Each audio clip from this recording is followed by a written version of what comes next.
So where do you work, Miss Tennessee? Fidelity Bank. I know you look familiar. Fidelity, Tennessee both? Yes. I've met you. I've met you before. Okay. Here in Grand Bahama. Yes. Hi. Hi. I worked at the Grand Bahama Cooperative Credit Union. So we've met at in some business thing. Yes, I know Miss Pauline very well. Yes. Mhm. I think when we were dealing with the annuity plan, you were the facilitator for that. Okay.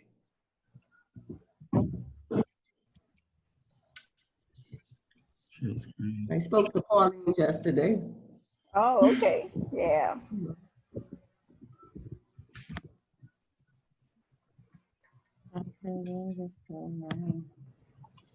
Okay, they're over there. I guess that's. This is why I don't do that. Why we don't do it? I need to do if I have to. Okay, so they're over there. Just need to.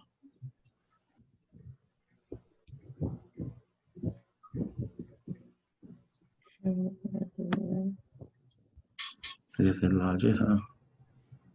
Does it have a maximize button or something? No? Cotton's proposing the cut salaries. It says that the maximize, not the second thing. This one here? Not that one. Yeah. No.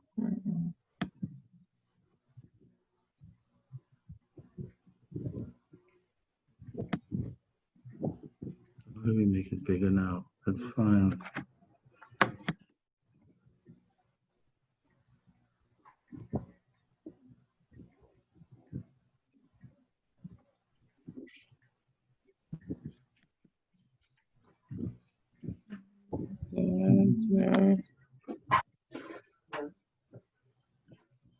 I have no idea. It's perfect. How do you make it? How do you open it? I thought it was like that. Mute remote. What?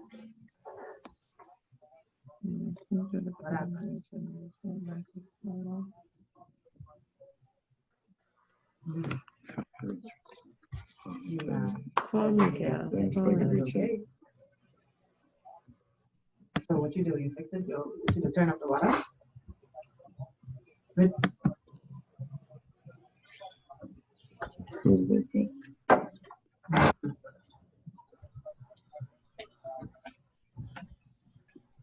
Okay, well, I'm after that. I'm gonna look at this.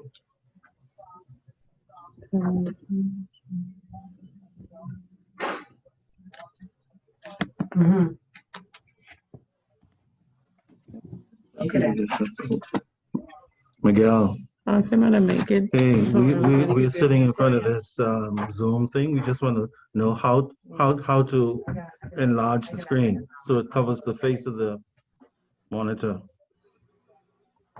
I know how to turn up the mic. Yeah, okay. We can see everybody, but they're tucked away in the corner somewhere on the right-hand side. We just want to open it up so we can see everybody on the full screen. Top right? What? Top right. Sure. So We have three icons. Is it the left or the right? Because we see four icons to the left. Top right, go to the right, see if there's anything on the teacher here. by the mute. By the mute box.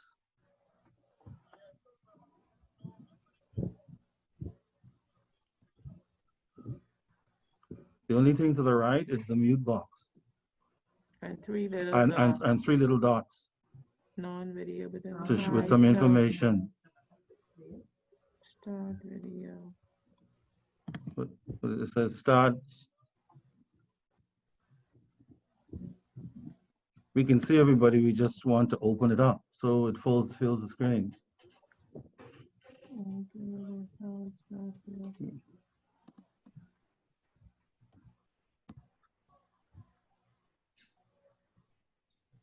Can it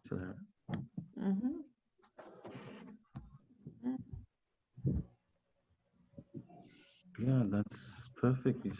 How do we get them? the screen. How you get a Yeah, full screen? everybody's to the right side of the screen. How do we get them all to the middle? So, yeah.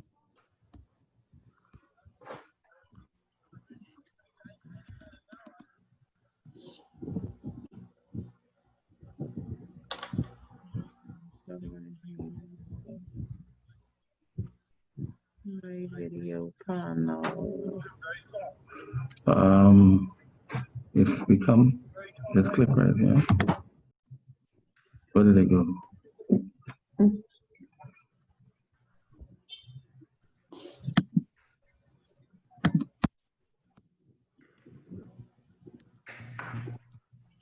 If you go back to Zoom, this is Zoom. Click on Zoom again.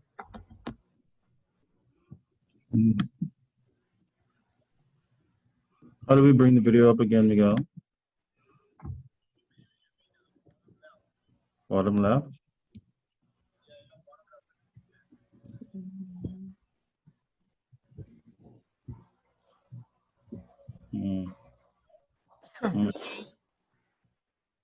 If you put the cursor on the green, does anything happen?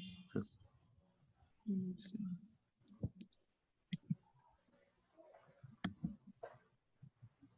no, the video went somewhere. Yeah, we can.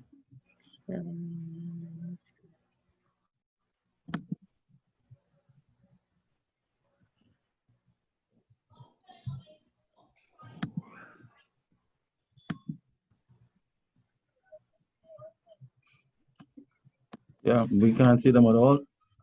Yeah, tuck to the right hand side of the screen. They ain't even there. We don't see them at all now. How do we get them back?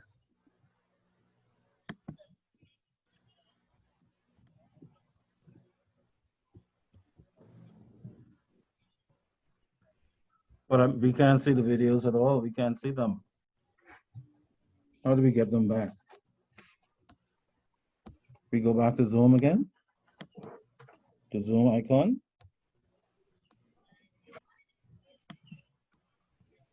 Like, where did they go?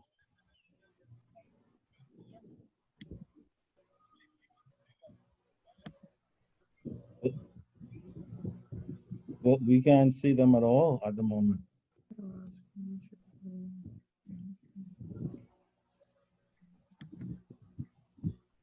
Like, how do you bring up the video?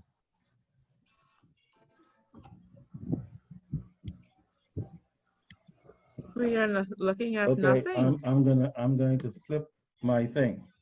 Okay, I'm going to put my phone and put it on voice.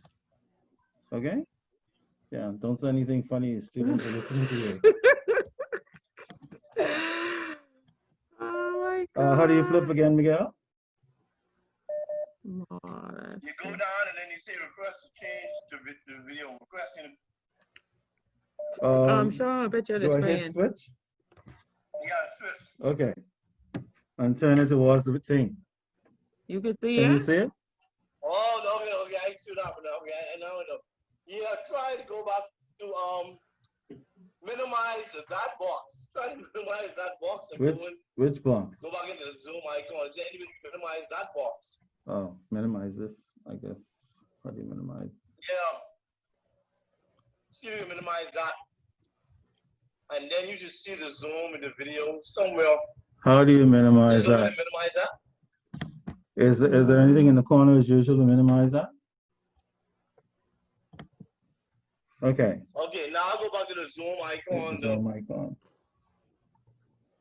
Click on, let's see. Yeah. No, what? And let's see if we can open that up. Is there any way?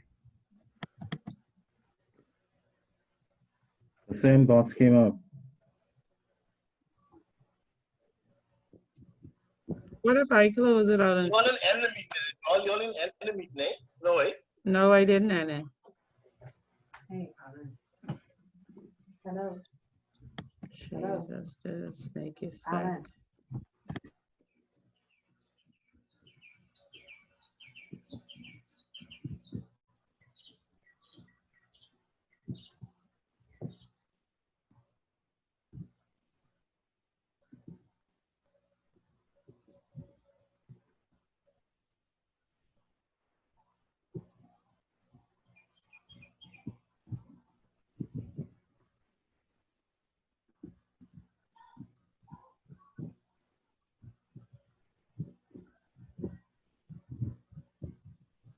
sure that this is all set.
Hey. Pardon me? For what? Can you hear Vanita? Renita. Is Renita there? Hi. Hi, you want to turn on your camera? There you go. Y'all should be good to go. Hello? We should be good to go? Only, okay, thank Yeah. you, I mean, thank that's you. the biggest it's gonna get. All Okay, right, so how do we see everybody All together? right. so you have to turn the camera. Keisha, Okay, thanks, Miguel. Keisha, Yes, ma'am. could you turn on your camera, please? Do I have to? I'm getting my car fixed while I'm sitting in the car. Okay, Okay, when but you're you're done. there, okay. I am. Tanisha, are you there? Yes, I'm here. And you don't want to turn on your camera Oh, well, I was about to eat a sandwich. in the class? Well, You can eat a sandwich while you Okay. with your camera on. It's What okay. about Janae? Janine is here. Janine is here? Okay. Who else supposed to be online?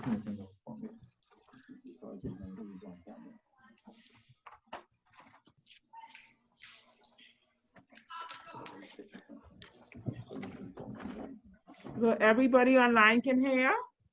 Yes, ma'am. Yes, Yes. ma'am. So that's Janae Bethel, Yes, ma'am. Lori Bethel. Lori? She isn't on yet. Tennessee, Yes. Renita. You're Rochelle, right? Okay. Tiffany? Okay, Tiffany isn't on yet, so I guess you could start now. The ones that I took are the online students. Okay, and any other online These are who's not online, there? but it's not here Okay, with just the put an apps. asterisk. Okay. Just that one? Okay. Yeah.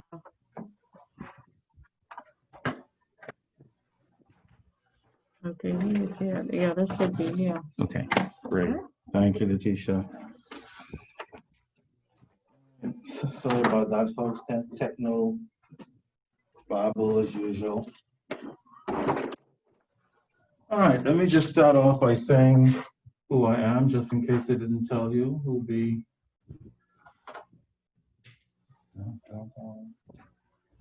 This is totally.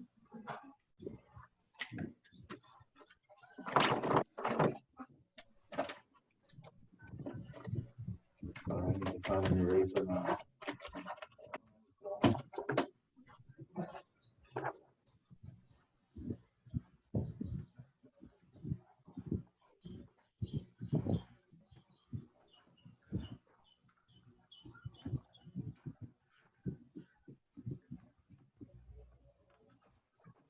Everybody's been going away for Corona and nothing's in its place.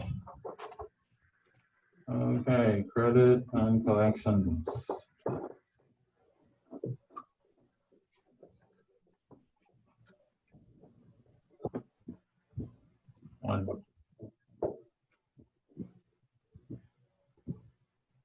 All right, your lecture for the next couple of weeks will be Samuel, that's me. Samuel Wilkinson.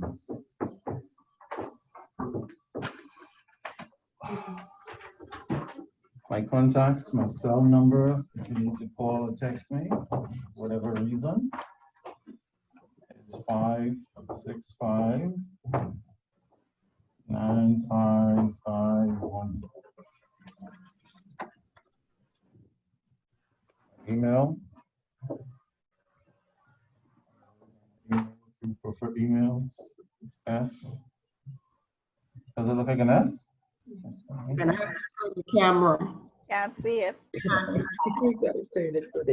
I'm afraid to touch this bloody thing. Okay, I'm turning. Can you see?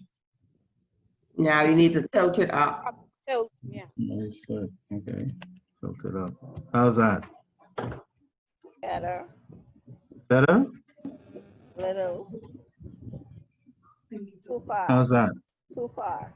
Too Come far. back down. Come back down. There? Better. Okay. So my email address is, if you guys stop hearing me for any reason, just say, can you speak even louder? SJH Wilkinson at hotmail.com.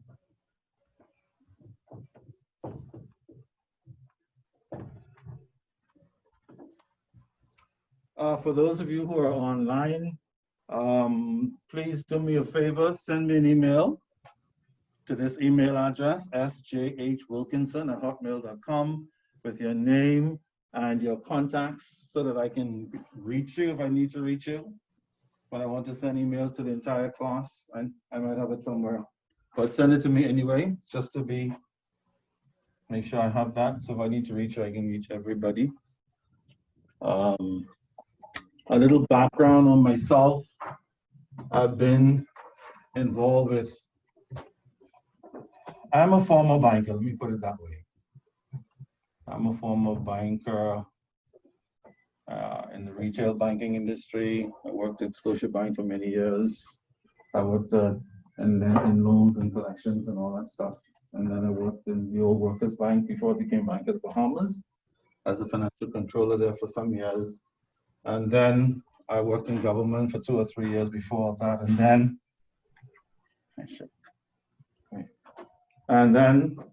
after all that, I spent about 8 to 10 years as a financial controller in the transportation industry, the bank and the hotels and all that stuff. And then after, I feel like an auntie. Anyway, and then after all that, I spent the last 20 years in private banking. This was domestic retail banking.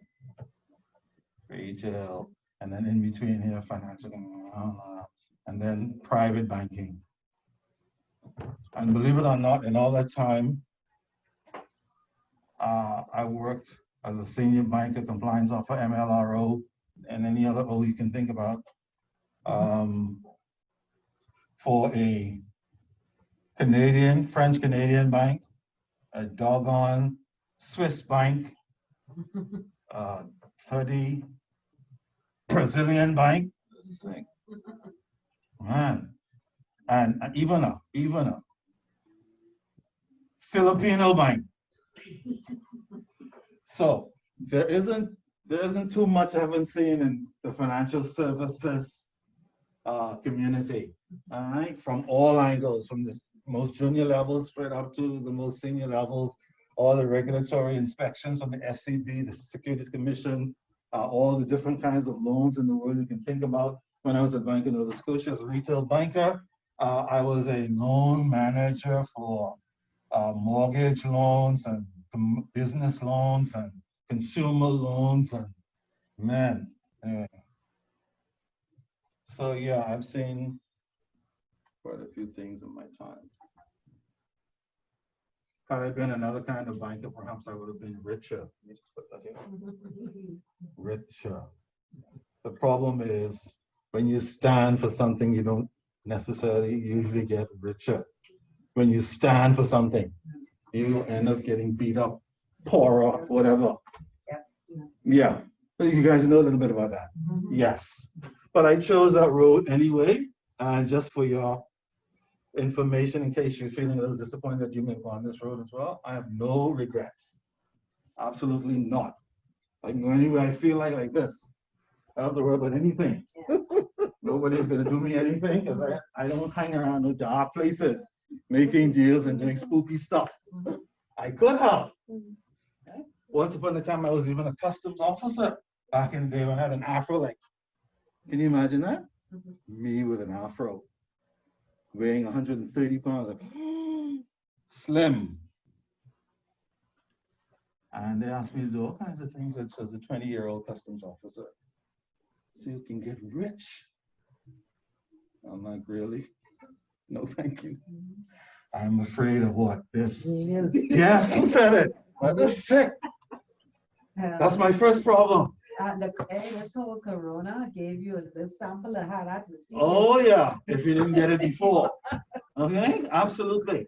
So even though all that stuff, get rich, I said, let me go to work and sweat. And what I don't sweat for, too bad. Let me drop dead. Because I don't want to go there.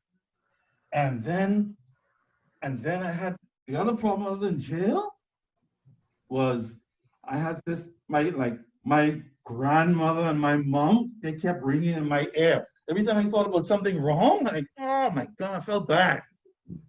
Because they like, out. And Grammy's been dead a million years ago. But still, that's how serious that crap is. But this one, and then to make matters worse, what God did, 2 flicking sons. So that's 2 more what? Wilkinsons. See what I mean? Now I have another problem. Because they think I'm what? God. I'm like, Daddy can't do no what? No. So between all that crap, I was spooked. So that's kind of like the story of my life in a nutshell. But yes, my wife would be very hurt if I don't mention that I have a wife. She'd be hurt, like you didn't mention me. And as we get older now, she's like turning into what, a little girl again, like more girl than before. So when I was leaving for class, she said, you have to go. I said, yes, otherwise we're gonna starve. She said, okay. All right, so that's me in a nutshell. What I'm going to do next is just ask, is it everybody fill in that sheet? Ah, great.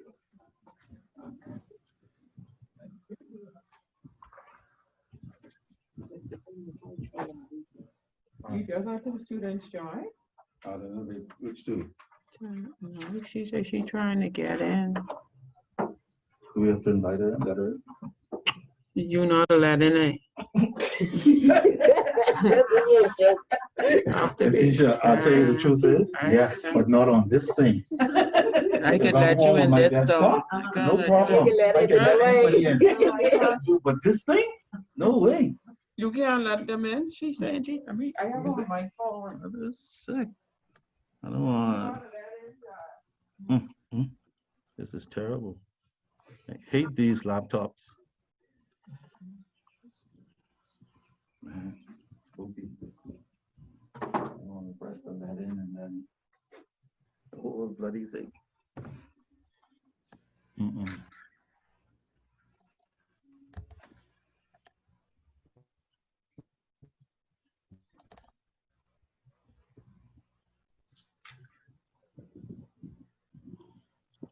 The other problem is these things are not designed for older people whose eyes are no longer what? Working. Yes. Like you need to get, like you have to have on like major goggles with all kind of thick lens to see these things. Because everything is so what? Small. And then the background is a light, like it's the sun. And it's too hot. Yes.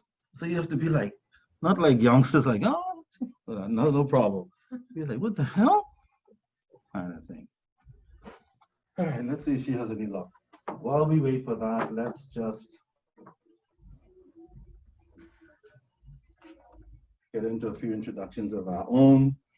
When I call your name, just say anything you feel like saying.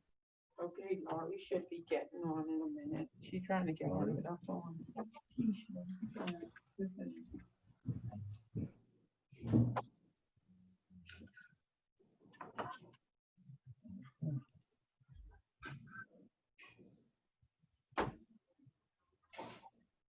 Okay, great.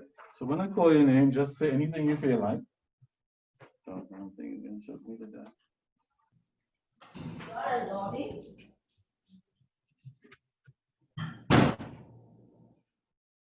Yeah, Malik. Malik Linton. Okay, Malik, let it rip. All right, good evening. I have law enforcement credit union. Just came to learn a little bit about credit and collection. Are you police? No, sir. Oh, you work in that environment. Yes, I do. Okay, okay. This is your first credit collections session? It is. Oh, welcome aboard. I'm sure everything you learn will be a benefit to you. I always tell my students, and I've been lecturing now since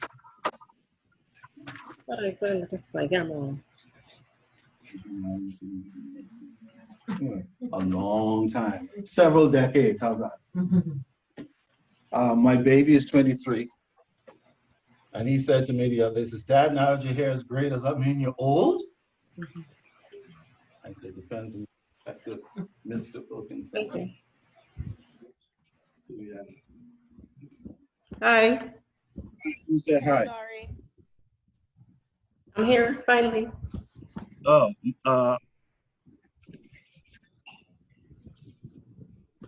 is that Laurie? Yes, Laurie Bethel. Hey, Laurie, welcome aboard. Grab a seat. I'm here. What did she say? I'm here. Oh, I'm okay. here in the heat, enjoying trying to the eat? heat. Yes. That's okay. The good thing about this class is you can eat while you learn. You can do almost anything while you learn. I know I need that lighting. And anything you need special permission for, we'd have to talk about that in advance. But that's fine. Okay. No problem. Okay, we're just doing introductions right now. Laurie, I was just putting my information on the board. Maybe you can take it down. My name is Samuel Wilkinson. I'll be your lecturer for the next few weeks. My cell number is 565-9551. And my email address is S as in Samuel, J as in Jack, H as in Henry, Wilkinson @hotmail.com. And I was asking the folks online to send me an email with your name and your contact so that I can have the correct information. Okay. Okay. Did you hear all of that? Yes, I did, sir. Thank you. Fantastic. That means this thing is working. We were just fighting with some techno stuff, so I'm happy to hear that. Okay. Again, if you have any problems hearing me or whatever, please let me know so that I can blah, blah, blah. All right. Okay, Malik. So Malik, have you done any kind of credit? Where do you work in the union area? Well, now my primary job is a messenger. Okay. So you're getting warmed up. Yeah, that's right. That sounds good to me. Way to go.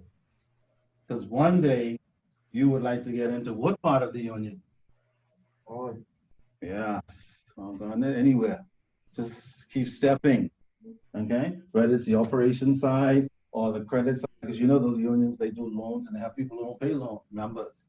So whether it's credit lending or collection, they lend to members, credit union. They lend to members, members who don't pay, they have to run them down. If they pay, they're going to take it out of your salary, get you fired or whatever. So yeah, okay, you are in the right place. Okay. By the way, this course has a part 2 for those of you who get past part 1. You will. I'm just teasing. Okay, so let me put it this way. When you get past part 1, I would suggest while you're feeling excited, information is fresh, as soon as you can, sign up and do part 2 and get it out of your hair, especially if you're like kind of sort of young. Because if you, as you get older, you don't really want to, like, man, should I do it? Should I do it? You don't feel like studying anymore. So that's just a little bit of housekeeping for you to think about. And I usually recommend that while the oven is hot, you put all the bread in. Because sometimes things change, like COVID, other crap happens. So if you have an opportunity to do it, do it. So that when the time comes, when your next performance appraisal, do they do those there? I think so. Yes, when they said, how did you perform? You can say, I did this. I said, man, ready for him. Who does he think he is? Presenting a certificate. But you'll be able to present and say, I'm ready to move into another area if possible. And I said, not this year. Maybe next year. It's okay. Next year, I'm ready to move like that. And that's what you do until eventually craft happens. I'll tell you why I say that. When I was a youngster, younger than you, my first job was at Citibank. Let me tell you what I did. Just to encourage you, while you're starting this course of study and thinking, oh, what the hell I'm here in the first place. I just graduated from high school. I was looking for a job for 1 year, because when you don't know anybody, yeah, it's hard. Yes, like nobody knows somebody who knows anybody. Like no auntie, sister, cousin, uncle, mommy, daddy, none of that stuff. When you know anybody, you have to do what? Get it the old-fashioned way. Send a what? Resume. You get it, and flicking wait. So month after month, they were piling up like this. And I'm like, man, here I am, 18-year-old, my afro, wondering what's gonna happen to me, and all that stuff. And then finally, approximately 1 year later, somebody called me from Citibank, and they said the only job we had, and in those days, when I started looking, man, I was like considered one of the bright guys in St. John's College because I had 8 O levels, and you thought, you know, once you get your little piece of paper, like people would be happy to have you. And you said it worked that way. But you have to be persistent. So they said, the only opening we have, Mr. Wilkinson, is we need somebody to take copies, stand it to the machine all day, like this, for the current accounts department. Yeah, you put in the door. Yeah, copies at 8 O levels, what the hell? Can't they find like something a little more likely? No, that's all they had. And to make matters worse, my weekly salary was a grand $65 a week. Take it or leave it. And to make matters worse, that was summer. In September, I went to COB, now UB, to register to study accounting. So that took all my money, plus borrowed money, and then I had to go walk to school after work. Suffering, thinking I'm never gonna survive this foolishness. Class come at 10 o'clock, walk home. Oh. If you kids them up, you pick them up. Daddy pick them up. Your boyfriend come like this. Yes. My laptop. All kinds of weird stuff. Not all of us had that luxury. But I only say all of that to encourage all of you in whatever capacity, especially in your case, because you're kind of getting started out with this thing. Don't give up. Just keep on trucking. And you're already on your way because you're sitting in this bloody room. And don't let nobody, including Susie. Who's Susie? Susie's who? The reason why I said that because my son is 23 and he's in college just 1 more year, and I keep telling him, don't let Susie derail you, do. Because you have 1 year for your father to support you in that nonsense called university. And I just want you to know you're spending my what? Money. Not only money, Time. not only time, the P money. What's P? Pension. Damn right. What the, you guys see my hair? What the hell am I doing? But all I'm doing is trying to give him what? An 1 year. opportunity, yeah, to have a jump. Yep. And he has to tell you have 1 year. Don't let her ting him now. Otherwise, dude, you are on your Yep. flicking on. Mhm. That's the word of encouragement. All right, thank you, Malik. Welcome aboard. I just said all that stuff to get you doggone riled up. Suppose he wants to do a master's or a doctor's. He's on his own. That's what she said. He told her, don't get distracted by all and stuff. Don't forget, I have an older son who's living and working in New York. I had to put him through university too. Flicking University of Tampa. And you know anything about that? I don't know what the hell, I must have been drunk. When I think back now, I'm like, what the hell are you doing, boy? Anyway, luckily, Bill, he's holding his own. He's making that worthwhile, my time and money. But some kids, you know, they still act wasted, do foolishness. Anyway, all right. So yes, there you go. Thank you, Malik. Keep on trucking when you feel discouraged. Sleep and get up and go at it again. When you finish, go right into the next. And then after that, do something in accounting. And so be ready. That goes for anybody. I'm just joking. I think it's easy. Dudes like to jive sometimes.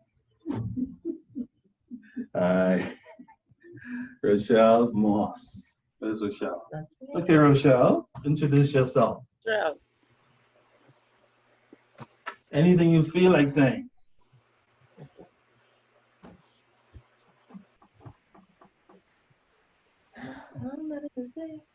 Sorry?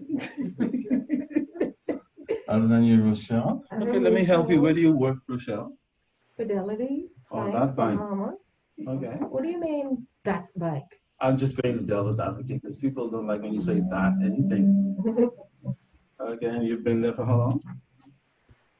11 years. Oh, okay, you're not the new kid on the block. And you're doing credit collections because? Because the information should be useful. And I'm in collections. you work in collections presently? Yes, sir. Oh, that area. How is it in collections these days?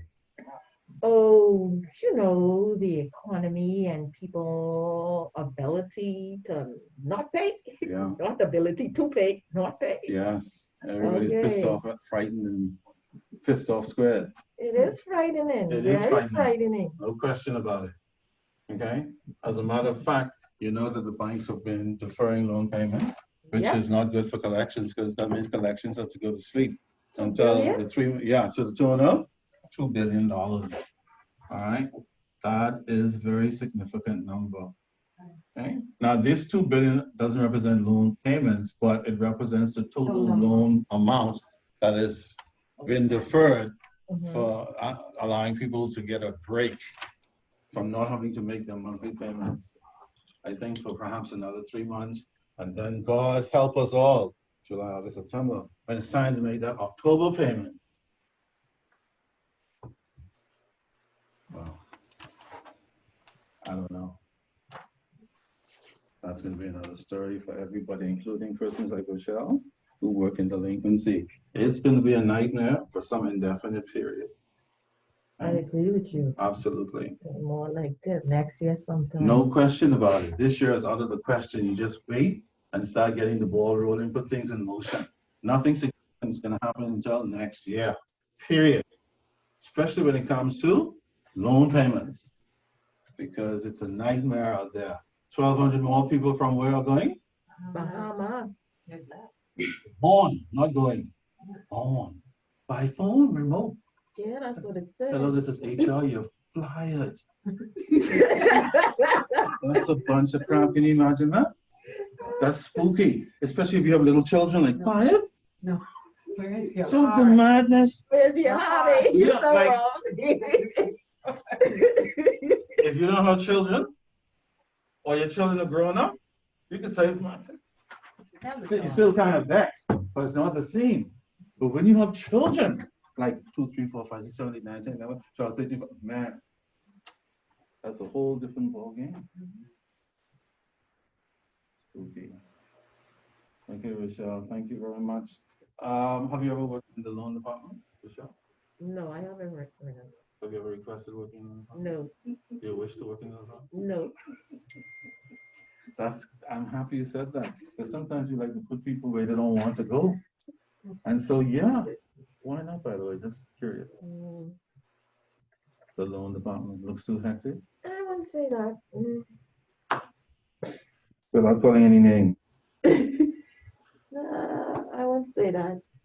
Like, people is be lying. Yeah, I know. I know for sure. And in my slip out, I think you lying. Yeah. I understand completely. Absolutely. All right. But the point is, there's a whole lot of information that you can hopefully get from the program as well, not only to help you with delinquency, which is the second half of this semester, this class session. The credit stuff that you'll learn, you guys will find that it'll not only be good for your job of the future, if you move into a particular area in credit and collections or banking, even for yourself. I believe you'll find a lot of information personally. So that's the good thing about being in a session like this. All right, thank you, Rochelle. I couldn't go in the room. I can call the phone. I had that puzzle look on my- I wanted to say Dominica, but I didn't want to. Dominica. How do you spell it? Dominica. No. Dominica. So you don't spell like Dominica. Hey. Yeah. Laurent, what's up? That is right, Dominica. I see you from the same country as Rochelle. Hand down. I'm sweaty. What do you do there? Well, I have just entered credit and collection. Kiss my for the credit side or collection side? Both. Oh, They give you the double whammy. the double One time, whammy. After 28 years in banking. 28? That's interesting about Bahamian women. Like you only look about, I don't know. I can't even see in these classes. But you look too much older than 28. Good. 28 years in banking. No, it's 30 years, 28 years in operations. I Kiss just my recently foot. moved in credit and collections 2 years now. Wow, amazing. Still learning Always. because I didn't know anything about it. So I got, they dropped me there. That's okay, nothing wrong with that. Because first of all, you have a bloody job. And secondly, now you're gonna be learning new and interesting stuff. So this Okay. class is very, Absolutely. Very So necessary as for soon me. as you're done, tell them, you have to do the other one, especially if they're paying. If anybody's paying for you, do the next one right away before they have a change out. Of course. So if somebody's paying, I don't care who the hell it is. Or any other stuff you do.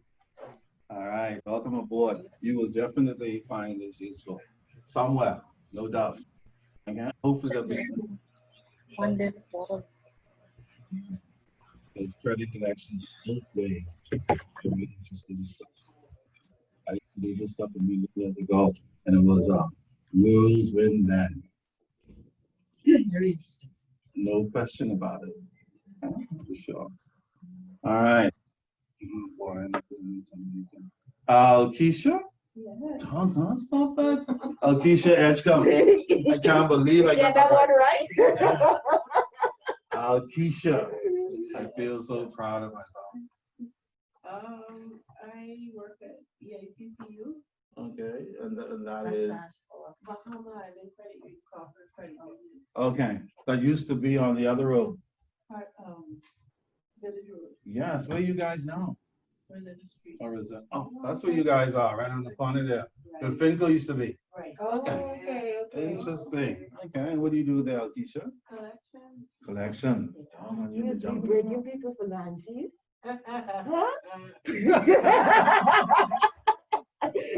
Talking about. Yeah. Oh, it sounds like you do. Oh my, how long have you been in collections? Here, almost 2 years, Okay. but in total 10 years. What does here mean? You mean there was a Yes, there? see you. No, I've been furniture plus, Commonwealth. Oh, you've been a Commonwealth Bank? Who the hell leaves Commonwealth Bank? And why? Hi. Girl, how are you? That's bottles. She just told us up. That's like leaving the freaking union. Somebody really got on your nerve, Commonwealth Bank. Oh, bless God. Okay. Well, so like Teachers Credit Union, and now the Curious. Okay, so you have a wide range of experience. Yeah. Excellent. Then VICCU would be the great beneficiary. Yeah. I hope they understand. But sometimes firms, like people, take things for Granted. all too often until somebody decides to. Mhm. Oh, you know about that stuff. I know about that stuff. All right, so welcome aboard. And then Annette Colbrook. Okay, Annette, let it rip.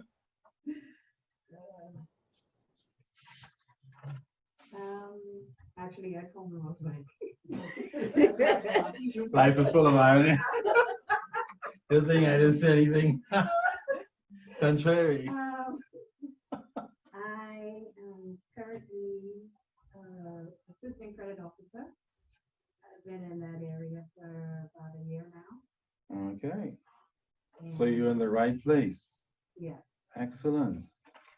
How do you find lending, credit, loans? They're all the same thing. No. Would you rather spend the rest of your life there until you retire? And where? And then, and lending. Yeah. And who? I understand. Lending is not an easy place to be. No. Collections is not an easy place to be either. No. Okay, both of them can be very, very intense. And depending on where you work and the nature of the problems in that particular job, because they are unique to every organization. So you can move around a few places and lend and collect, but they're never the same at the end of the day. They're the same in principle, but in practice, they could be very hectic, very challenging. Okay, so I get that, Annette. But for as long as you're there, I think this information will be very, very useful for you. Again, remember I said it'll be helpful not only on your jobs, but in other, which is also an important part of learning. Okay, it's not just the work itself. All right, let's see who, Janine. Yes, sir. Janine, are you there? I am. Yes, sir. Okay, Janine, introduce yourself. We're listening. My name is Janine Bethel. I work for the Grand Bahama Cooperative Credit Union. And Grand Bahama I'm the Cooperative Credit loan- Union. Okay, great. I'm the loan officer. Oh, what is that like over there in Grand Bahama? Well, just like Nassau, everything is pretty much a nightmare right now. Pretty But much a nightmare, usually- I'm sure. usually Good luck with that stuff. everything I don't envy you at all. Okay, Janine, good Yes, luck. sir. Thank you. During the time that we're having our session, again, if you have any questions or concerns or any crap come up and you want to pass it by somebody, I'll be happy to listen. And Thank even you. give advice if I can think of something. Because I Thank know you very that's a very much. challenging job for you loan officers and collections officers for sure, especially now. All right. Yes. Lori, are you there?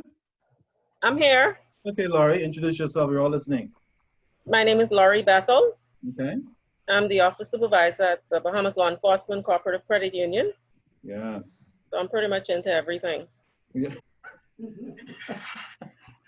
Okay, I get that completely. A girl Friday who's doing every bloody thing. How long have you been there?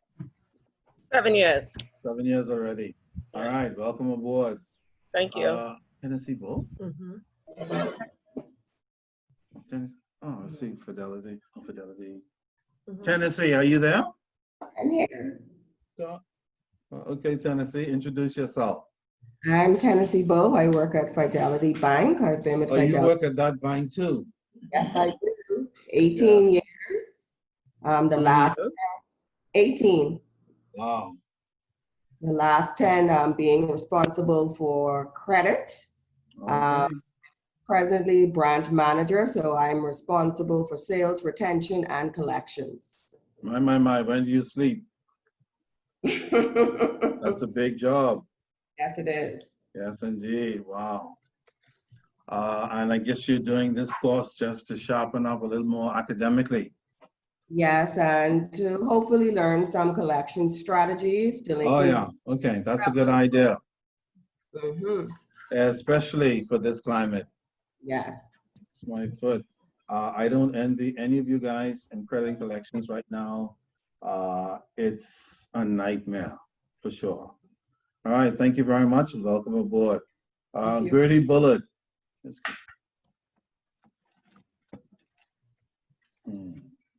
Okay, okay. Maybe she'll be here next week. Truman Cooper.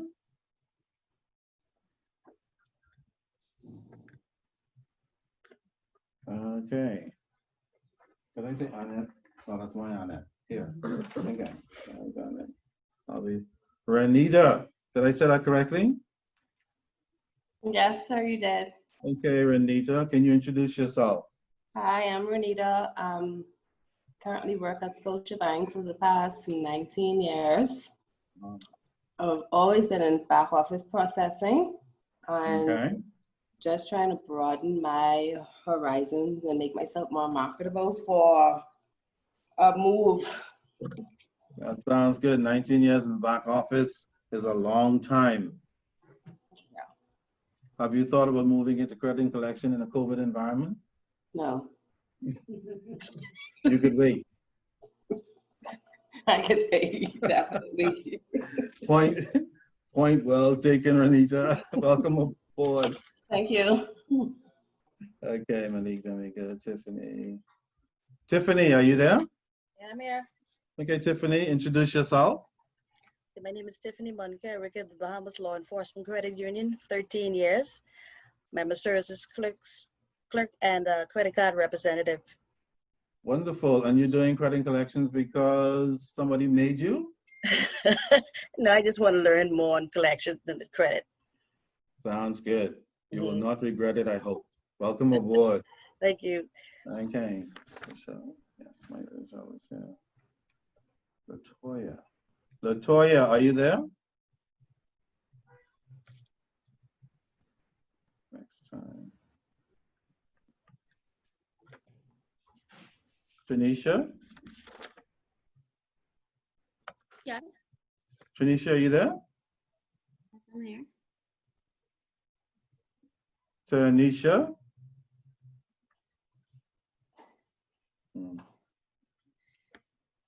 See somebody looking, they're not saying it's not me, Tanisha. And Kaylisha. Hi, good night. My name is Kaisha Thompson. I work at Bahamas Law Enforcement Cooperative Credit Union Limited. Presently, I'm the loans clerk. And it would be amiss of me not to mention that I am the mother of 6 beautiful children, and I won't trade my 6 for nobody's 1. Kiss my foot. You mean uno, dos, tres, cuatro, cinco, seis? Keisha, you are a brave woman. Yes, I sir. need several lifetimes even to think about that. What ages are those lovely children? They're basically climbing the ladder, so anywhere from 9 to 17. 9 to 17? Yes, sir. Okay, you're getting there. I'm almost there. Yeah, the worst part of it is over, I hope. Over. Yes, sir. Yeah. I'm not sure, because sometimes when children get older, they tend to be more of a problem than when they were. Younger, but they're really good children, and I thank God for that. Okay, fantastic. And you're doing this course because? I work in the loans department. Okay, excellent. Welcome aboard, Keisha. Man, that is fantastic. 6 angels in the doggone 21st century. I'm still trying to get rid of my baby now. He keeps calling me for money. Daddy, can you send money? I'm like, what the hell happened to the last money? He said, well, I have to eat that. I said, when you were in Nassau, you ate me out of house and home. Now you're over there, you're eating me out of house and home. Okay. Well, anyway, what the things we do for our children. Welcome aboard, Keisha. Welcome aboard, everybody. All right. Next week when I come, what I'll do, I'm preparing a little course outline for you guys. I'll probably send it by email so you can see it before next Wednesday and have some idea of exactly how the semester will go. Let me just give you a little housekeeping, a bit of information so you have an idea. By the time you get the course outline, you'll have an indication of the key stuff. As far as exams go, for this particular session, there'll be a midterm and there'll be a final. I'll give you the actual dates next time in the course outline, but the midterm is going to be around the end of week 3, the beginning of week 4, probably the first hour and a half of week number 4. Because I think we have, what, 5 weeks, I understand? Okay. And then, of course, the final exam will be in a kind of shadow week 6. And the reason why I say that is, depending on how the lecture goes for the collection side of things, we might get the examination in week 5. But if worst comes to worst, we'll finish the lecture in week 5, and then we'll have the examination for the following week, week 6, but it'll only be for examination purposes. There'll be no class, okay? But I'll indicate that in your course outline once I send that to you. There will also be, just to make you a little miserable, a research paper, but not a research paper like university of something to drive you up a wall, drink, commit suicide, all that stuff. Not that kind of research paper, all right? And I'll send you that paper before the next class as well. But the research paper is just kind of designed for you to do a little work on your own in the credit and collections area. And to put together a little piece of your own doing so that you can be a little more creative outside of the information that we'll be discussing in class in our lectures. Again, you can use information from your notes, and of course I expect you to go to Google and any other sources to build your research paper. I'll tell you how long it should be and all that stuff when I send you your course outline. Okay, so that's something you can be thinking about. The research paper will be due on or before the end of class, the final class, which is week 5. On or before. I say before so that if you finish it before, you don't have to hold it. You can send it in. If you need the full time and you wish to wait until the end of the semester and submit it in the final week of class, session of class, that's fine. Those of you who are obviously by remote, you can email it to me as soon as you're done. And those of you who are here in the session, whenever you're done, you can turn it in. Okay? Feel free. You don't have to wait until the very end. What else? Grade allocations, you'll see when I give you the course outline, will probably be something like 40% for the first exam, 30% for the final exam, 20% for your research paper. How much is that? 90? And then 10% for being enthusiastic. Woo! What do I mean by being? I might as well get started now. Yeah, what do I mean by being enthusiastic?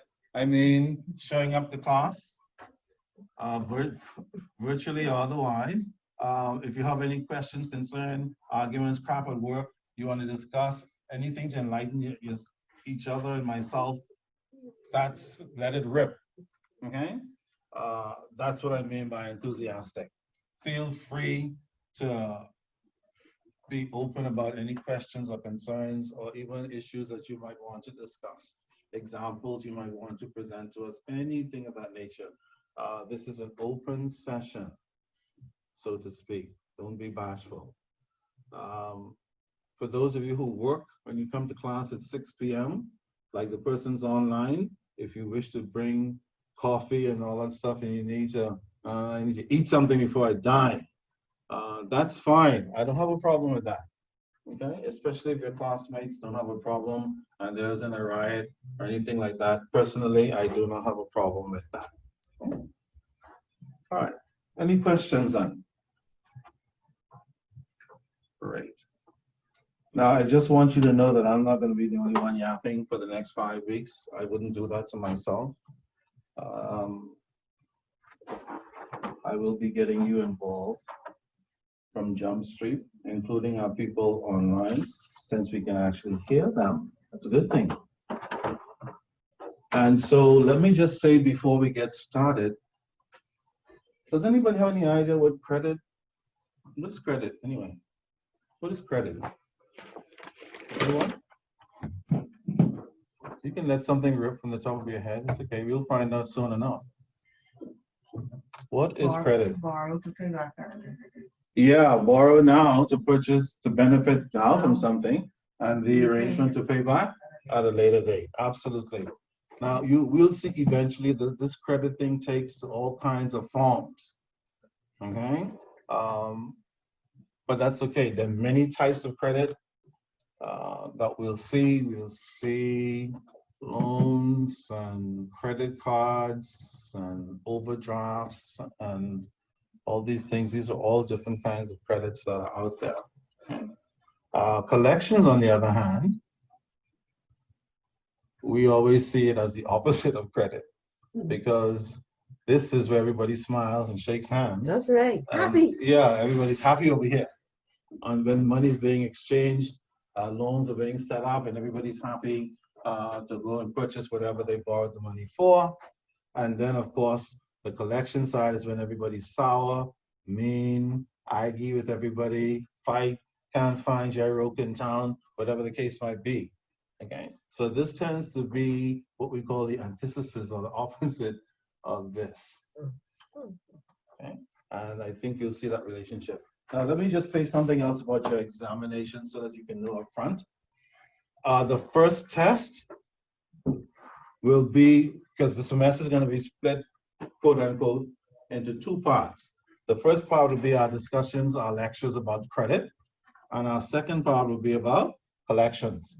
After we're done with the credit information, you will have exam 1. And then, of course, your final exam will be based on collections. They will not be cumulative. Does that, everybody understand that? No. Okay. The first part of the semester will be on credit or lending. Then you'll have test number 1 on credit. The second half of the semester will be on collections. And then you'll have your final exam at the end of week 5, maybe week 6 session for the examination.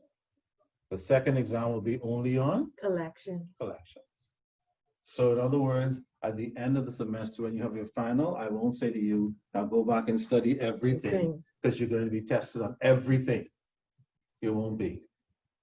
Does everybody get that? Yeah. Okay. All right. And the reason I do that is because for me, it's a little redundant having to go back and review everything you've just been tested on. Okay? So your first test will be on this credit, and your second test will be on collections. Okay? Keep it clean, keep it clear. Systems. Again, any questions that you have, don't be bashful, raise them at any time. You don't have to wait until the end of the class, the next week or anything. Raise them anytime you wish. If you're driving along, you remember something, pull over and send me a text. Whatever the case might be. All right. so that we can get some of those enthusiastic points. How's that? All right. So credit and collections 1 clearly is going to be about the fundamentals. In case you're wondering what part 2 is all about, I don't want to go there, but I'll just say this. Part 2 extends into specific types of lending. In part 1, we'll talk about there are mortgage loans and business loans and consumer loans and credit card loans. We'll talk about their existence. But part 2 is an extension into what goes into the details when you're giving a mortgage loan or credit card loan or consumer loan or some such loan. Okay? So that's primarily the difference between part 1 and part 2. Part 1 talks about the fundamentals. Part 2 talks about the details of the credit granting process of particular types of loans, which could be quite enlightening for especially person, and the same thing for collections. So it'll have the same structure, but it'll go into far more detail than the fundamentals. But now the fundamentals will keep you busy enough, I can assure you, in trying to get down some of these concepts and commit them to memory and understanding. Okay? All right, so why don't we start, since Malik is at the front over here, the only champ other than me, we're gonna pick on him first. Okay, Malik, why don't you start reading for us and get us started? You'll see that as you read, I'll say throughout your reading, hold it, this is that, that is that, this means that, this means that, and that will be my contribution as well. But I also want you to contribute by reading to us and your peers. All right, let's go. Credit is issued to people who want to obtain something now, but who can't or don't want to necessarily pay for it now, based on that person's ability to pay for it later. As she said, yes. Credit can be used to purchase new property or to take out a loan. And a person's credit worthiness is represented in different ways, including as a dollar amount called a line of credit, or as a 3-digit credit score. Before you go on, let me just ask this. Has anybody ever heard about a line of credit? Ever? Okay, that's good. And if you have never heard about it, that's okay. That's why you're here. Okay. So we have in one instance what we call a line of credit. And we'll see about that in a little bit. And then in the other instance, what do we have? Credit score. Yeah, credit scores. Anybody heard about credit scores? Yes. Yes, we have. In countries like the United States and Europe, credit scores are a big thing. If your scores are low, You can't get no dog credit. eat your lunch. Not like in the Bahamas and the Caribbean. We don't do credit scores yet. We're getting there though. Yeah. But you do know that we have a credit bureau that's coming. Yes. When that comes, is that good or bad for Bahamians? For most Bahamians, it probably will be bad, but for us in the lending, it should be Yeah, good. for the lenders, it's going to be fabulous because they can sit in their glass windows and beat people to death. Your credit sucks, get out. And yeah, I sure need school fee. Too bad. You should improve your scores. Before the credit bureau, people could come in and borrow, right? That's a Bahamian word for borrow. Under most conditions in many banks across the country. In fact, that kind of borrowing led people to a very serious debt service ratio percentages, where folks are like 80 to 90% of people's income in some cases were loan payments. That, of course, is not acceptable. That's not good for the lender nor the borrower. But once the credit bureau comes on and credit scores start to come into play, a lot of people are going to suffer and burn because they're not going to have the ability to meet these standards. and therefore it will be difficult or impossible for them to get a loan. We do a credit score when we do loans. Yeah, already, yes? Based on, that's why we always go to salary. Sorry, hold that thought. I'm just, Barry. Hello? Hey, I'll call you when I get from class, okay? Okay. Sorry about that. That's my oldest son in New York. He's married, but he's still calling his old man. Anyway. But when I see those calls come in, like to take them, because Corona in New York, Corona in Canada, this, that, the next bloody thing. That's the sucks being a parent.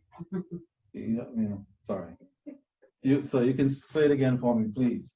We have like a setup where you could do credit score. That's usually when someone comes in for a loan, we always ask for their payslip. Yes. Because the payslip can actually tell us how much salary deduction is coming out for what and to whom. And we can do a credit score based on that. Based on that information. Based on that information. Absolutely. Is your credit score a 3-digit score system, like say in the US, for example?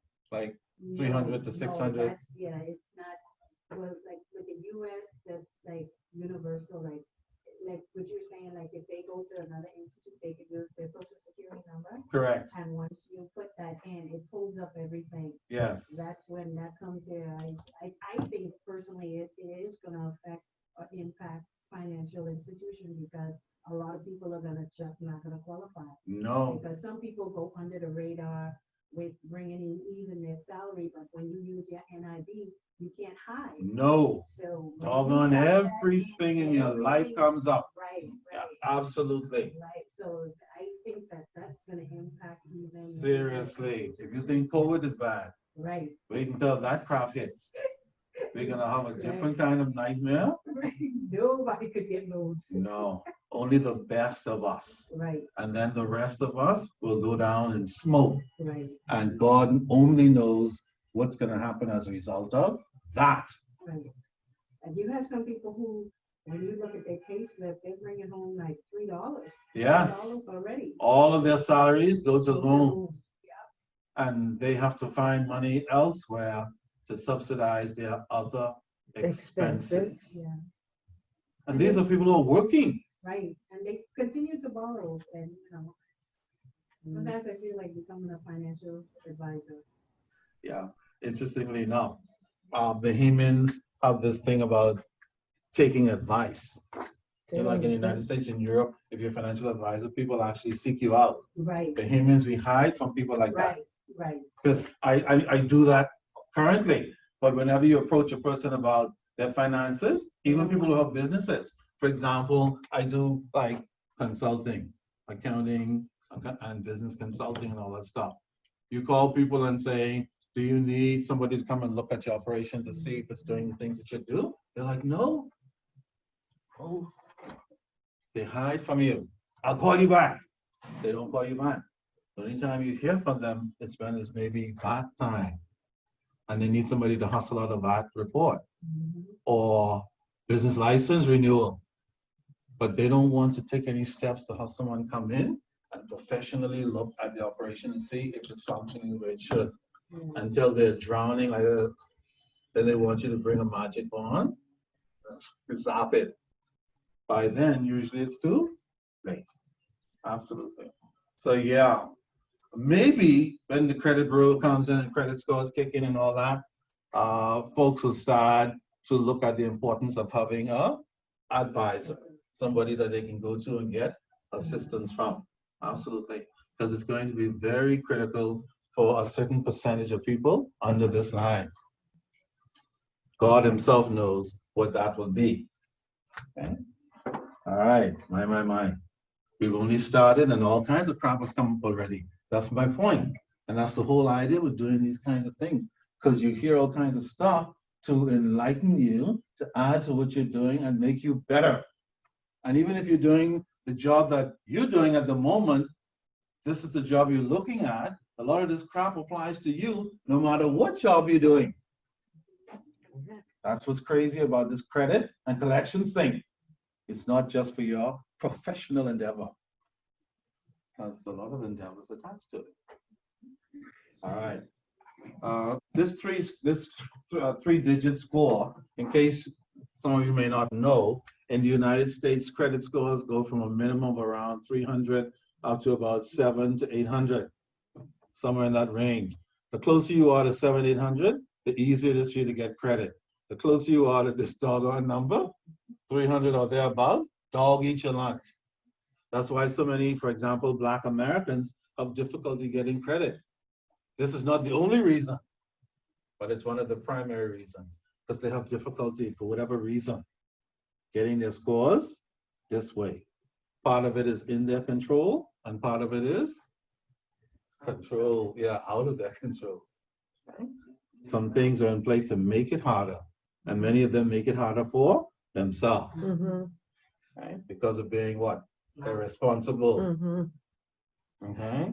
Yeah, the system has these other kinds of predatory loans that take advantage of Black people and people, minorities. But then they have minorities, including Blacks, who hurt themselves. Instead of making the loan payment every month, they take Susie out. See? Malik. See? Susie. Instead of making your loan payment, I just picking on you. Yeah, I know. Because you're a youngster. Don't let Susie cause you to spend your loan payment, mess up your credit score. See my point? Then one day when you go from a little house, they tell you, man, the Skylar. And you go to I remember your money. You spend all your money on the car. Yeah. On the car. Yeah, a car. On the car. Okay. Would appreciate the minute. Absolutely. Don't do that. You'll have time enough in your life to buy a car later. Okay? Absolutely. Don't put yourself in a position where these things, your credit is going to be messed up because you're making bad decisions. All right, keep going.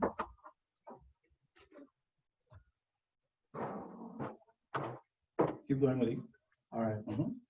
Credit is the measure of trust one party has in another party's ability to receive some kind of resource now and pay for it in a designated point in the future. Why trust? What does trust have to do with it?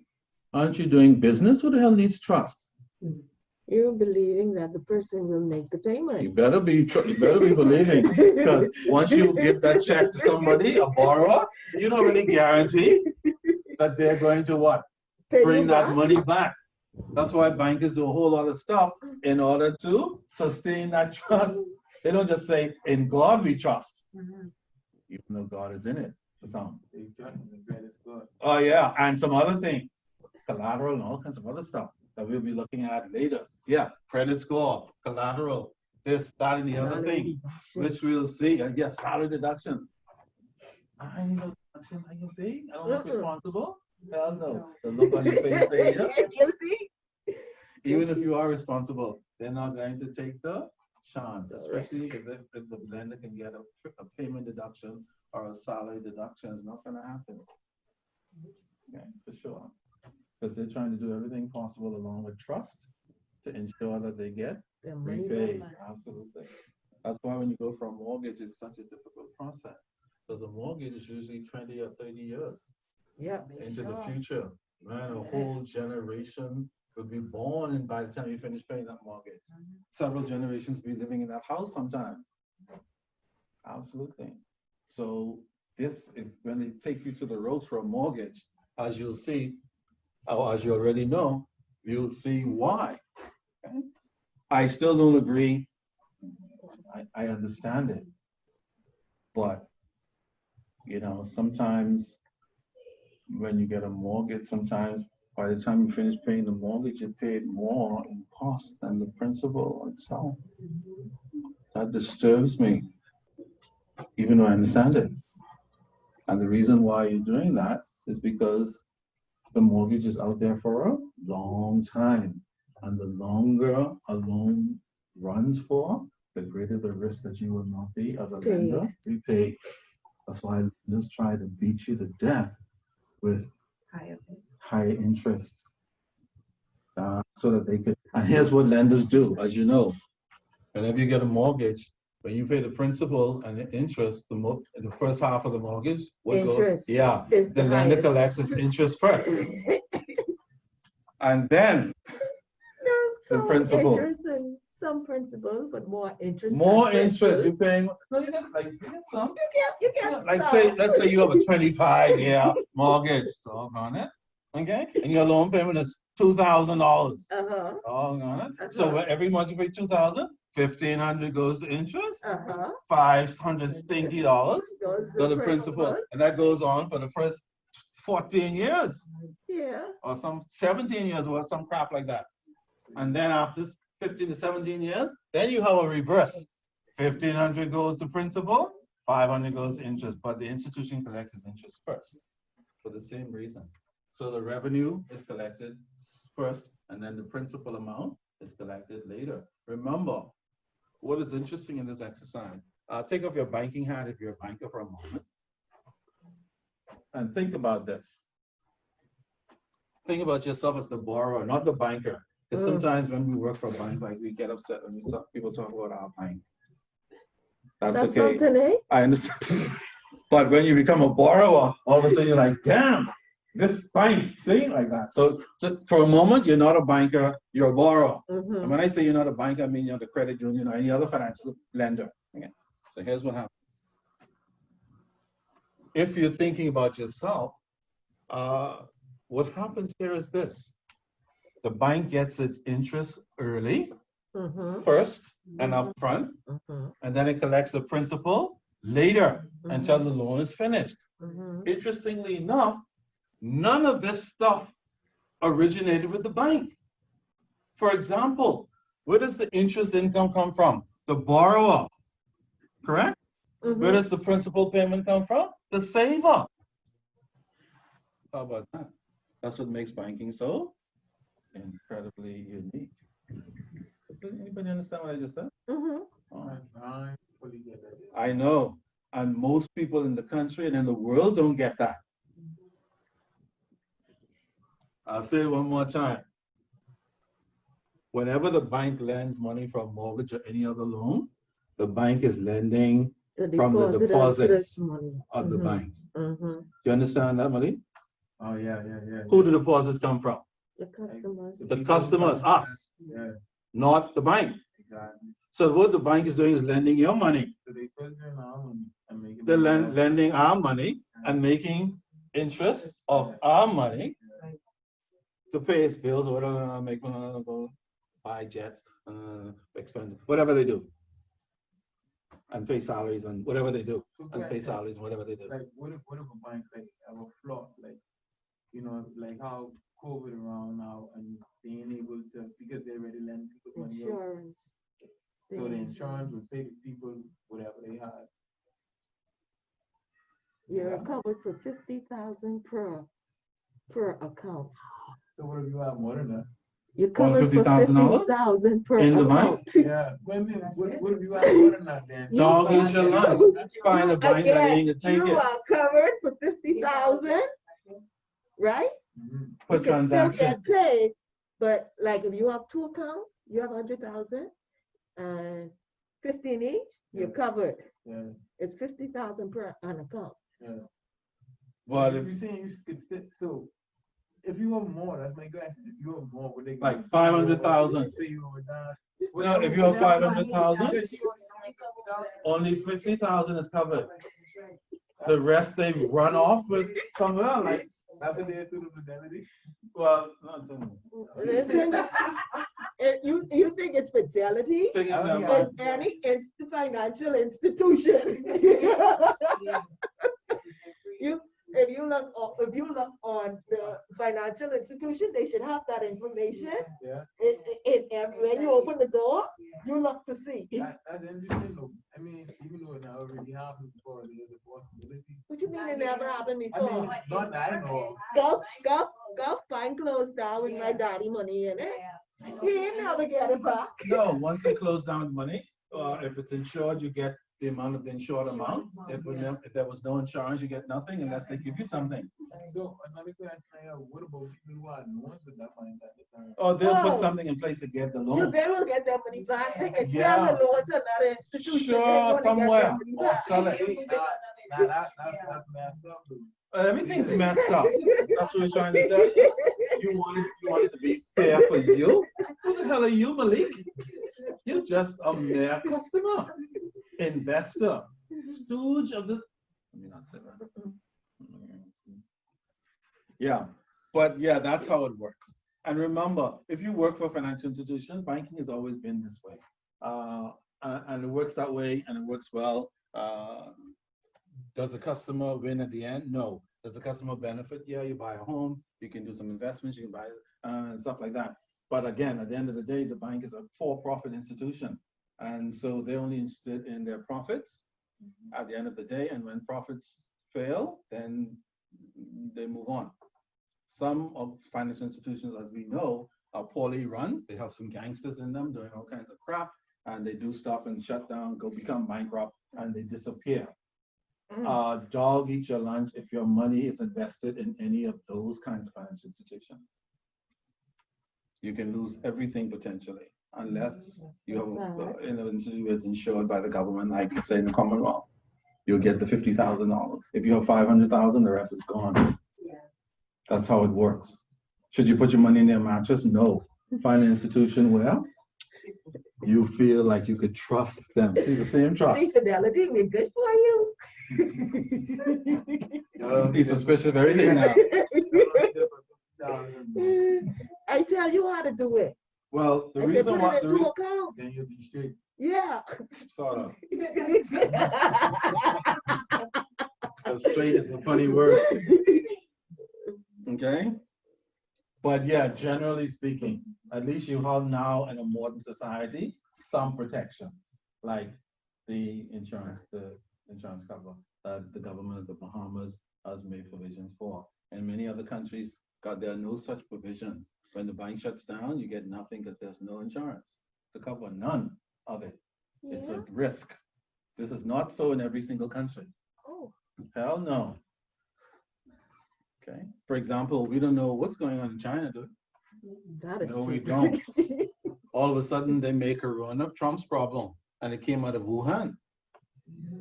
They don't even say China anymore. They're messing with the dude like he brought it. And that's why we have to be careful. That's why I said this corona thing is tricky, because we start bringing political stuff in it, riots stuff in it, Black Lives Matter stuff, thinking the other lives don't matter, just this one, that one, everything getting tricky now. And underneath everyone is Trump, like he has anything to do with people's problems. They were there before Trump was born. And they're gonna be there when Trump? Of course. So blaming him is not the solution. We don't have people don't even say China anymore. In fact, they treat the Chinese government more respect than they treat their own president, who's done so much for them. You Trump supporter. Of course. Oh God. Remember, if you go back to the Bible, God never chose people who were on the up and up. Like, he always chose funny people, didn't he? Moses was a rogue. I know but Trump though. I mean, I'm just saying. I ain't on the fence with Trump, but I am. Not everybody. Huh? Not everybody were rogues. No, I'm not saying everybody was a rogue. I know how the politics is very. Yeah. See, I'm just making a point that God is a strange dude. Sometimes the people who picks to fix things, they look like people we don't want. We want people that the devil looks on, like Barack. Like who? Barack. Barack? Smooth. I feel like I'm talking to my father right now. Everybody's mad. Yeah, like Barack. Everything in place. That's what we want. Outward appearance. See? And be careful with outward appearance. God is a tricky dude. He picks some funny people to help. We just don't always see it because we're too busy looking at the mother sick. Okay, doggone it. Where were we? Malik, you start all this crap anyway. Keep going. Malik. In most cases, That means a person in relation to her bank. Banks issue with the vast majority of credit, acting as a third party. When the person issues the credit, When the person issues the When the credit, person, uses okay, the credit. I know, it looks like issues. as money to make a transaction. Credit spent in this way incurs a debt, which must be paid off within a designated time, or it will accrue interest and other penalty fees. Are we all familiar with that when we don't pay stuff on time? Nowadays, we accrue all kinds of crap. And these bankers for the bankers in the room, when I say stuff about bankers, I'm just being the devil's advocate. I'm a former banker myself. Remember, I worked at every doggone bank you could think about, domestic and international. So I am a banker at heart, but that does not mean that I can't see the source of the problem. Gotta make the money. I know. Of course, I get it all. I get it all. What I don't get is when my credit card payment is 1 day late, I have to pay a late fee of $40. That's what I don't get. Make it on time, like you say, on or before. Didn't you write that on the board, on or before? Of course. Okay. I agree with you. I know the rules. It got- still when you- doesn't when you change my position. When y'all shook hands, you said you agree to all the terms and Conditions. conditions. I know, because if I didn't Okay. agree, then You look what wasn't gonna happened. get the credit card. Correct. It's like taking the mouth of the flicking beast. You agree or not? If you want it, you have to what? Agree. Under any? Circumstances. That's all that's going on. Sorry for you know. And I say you know, because by the look of my hair, I'll be heading like somewhere else soon. Like that. That's sick. Because it's going to be a serious time. I look at my children and feel sorry for them. It's going to be a terrible time for youngsters coming up because of this thing, and they're not going to have a choice. They try to beat an old guy like me to death, like, do it. And I fought it to some extent, so imagine. If you think that the credit thing with the Black people in the United States is hard now. Yeah, it's going to get worse, my Grammy said. What's up? Credit always been hard for Black people in the United States. It's not easy for Black people to get credit in the United States as it is here. What though? It's not. I don't agree with you with that. Because out of college, my friend, it was easier for her to get a home. She had a home way before I got mine. No, what happens is that, you see that 3, that could be not just bad credit. That could be no credit. Yes. No credit. No credit hurts you, yeah. So if you don't usually what they borrow. do with college students is they come up there with credit cards. They start them off with credit cards. Mhm. And once you begin to make payments on those credit cards, and remember, even when they get financial aid, they have subsidized and unsubsidized. And when they finish college, if they can show that in good faith, they have been paying their loans and stuff on time, that is what they use for credit as well. So let's say they've been in college for 4 years and they get a credit card and they've been paying down on those credit cards or even working during while they're in college, or even start making payments, whether it's Sallie Mae or whether it's to the government, where they start making payments and they show that they have a great credit worthiness. By the time they finish college, maybe a year later or 2 years later, if they go to get a home, they could possibly get a home. But still, depending on the state for Black people, it is not that easy in every state for Black people. Now, there are some structural problems within the system itself that have been there from time immemorial. Right. And then there are some social problems within the Black community itself, unfortunately. Somewhere between the two of them, it's a bloody nightmare for them still. And most people in the ghetto in the United States don't even have credit. No. They don't go to the banks to get credit. A lot of them, because if they were on social services for a long time, they're not gonna go. They don't want credit. No, they're under the radar. Yeah, exactly. Because that system is structured in such a way, you're either in the circle or you're out of it. Right. And that's a whole other problem, issue. It is. Sick. Absolutely. So yeah, and all of this stuff And we still on page 1. That's how deep this credit thing is. Okay? Yeah, and we're already seeing a whirlwind of issues.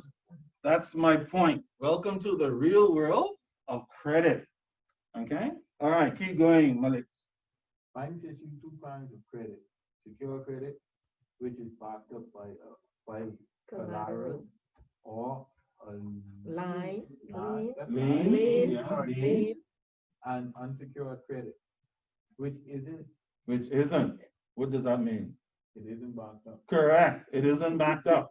So that's a nice test question, by the way. A word to the wise is sufficient, because that's an important concept of lending.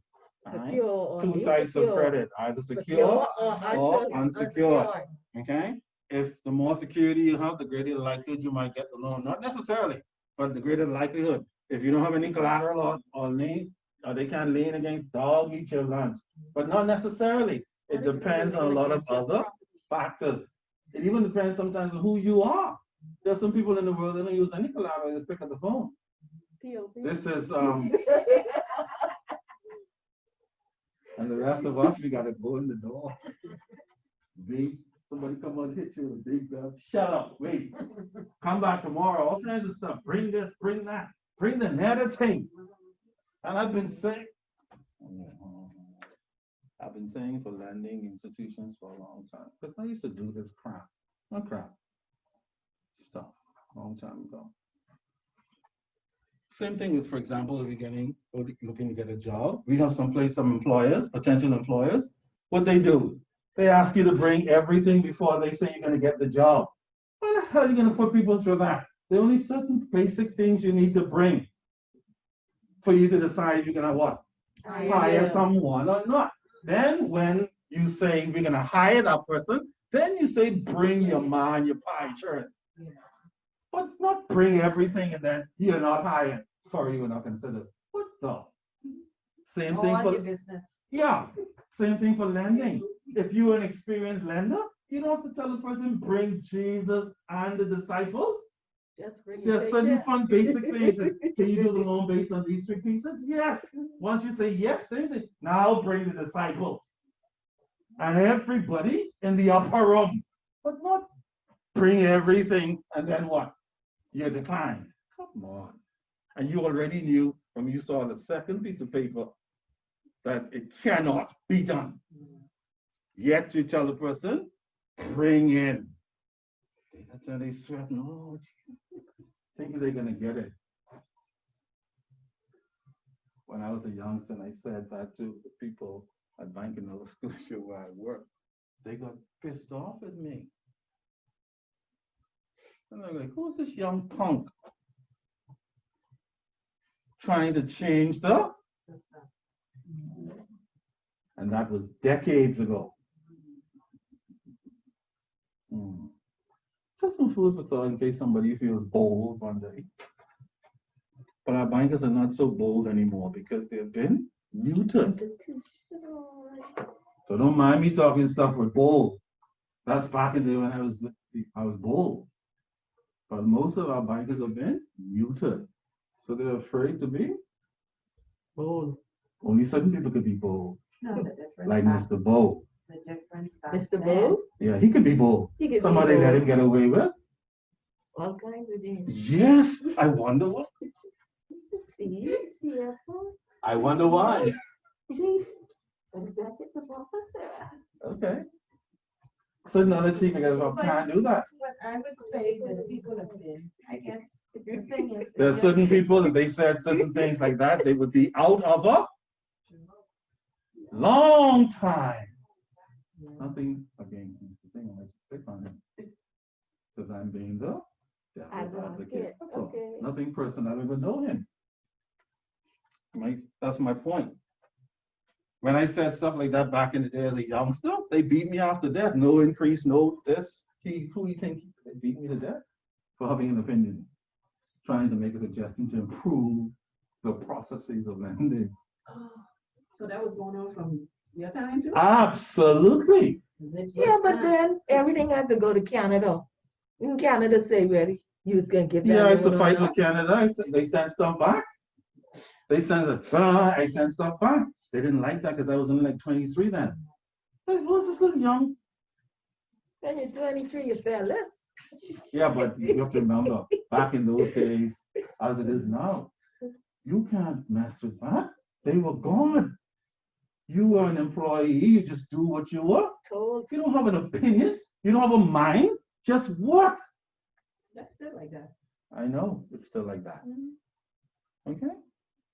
I saw evidence of that just last year in a certain environment. I won't call any names. And I'm like, damn, 4 decades later, and it's still like that? What a shame. In some cases, worse. Because I've had people come to me and say, it's terrible.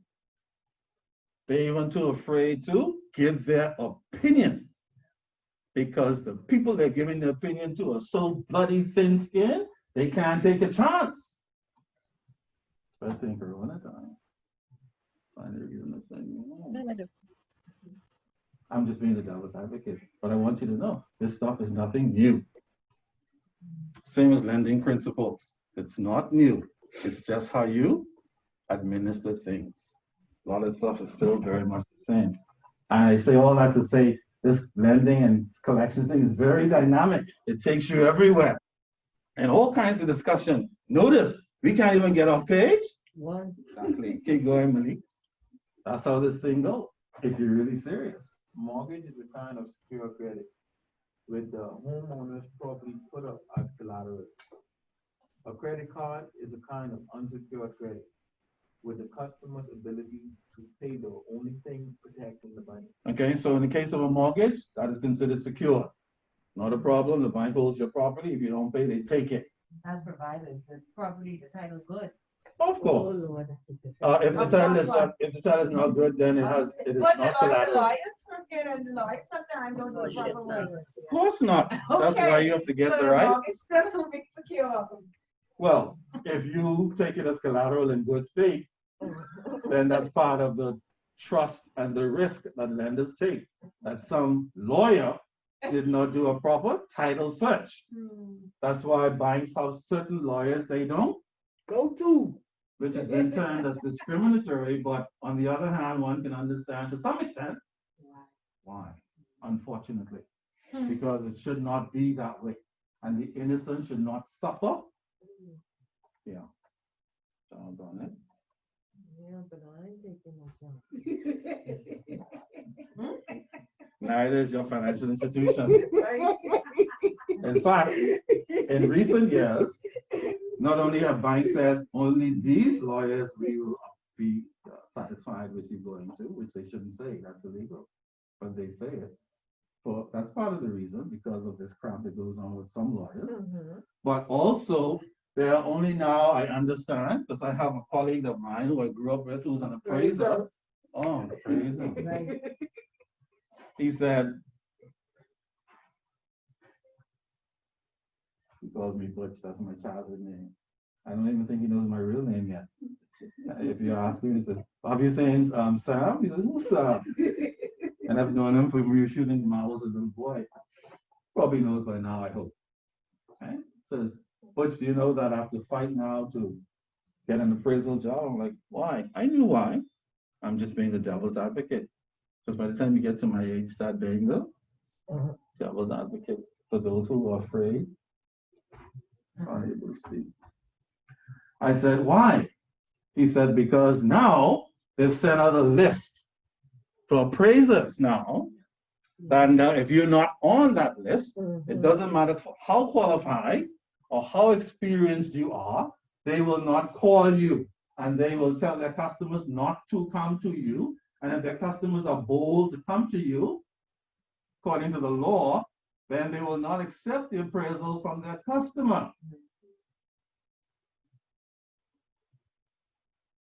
Okay. All of that came out of that. Okay.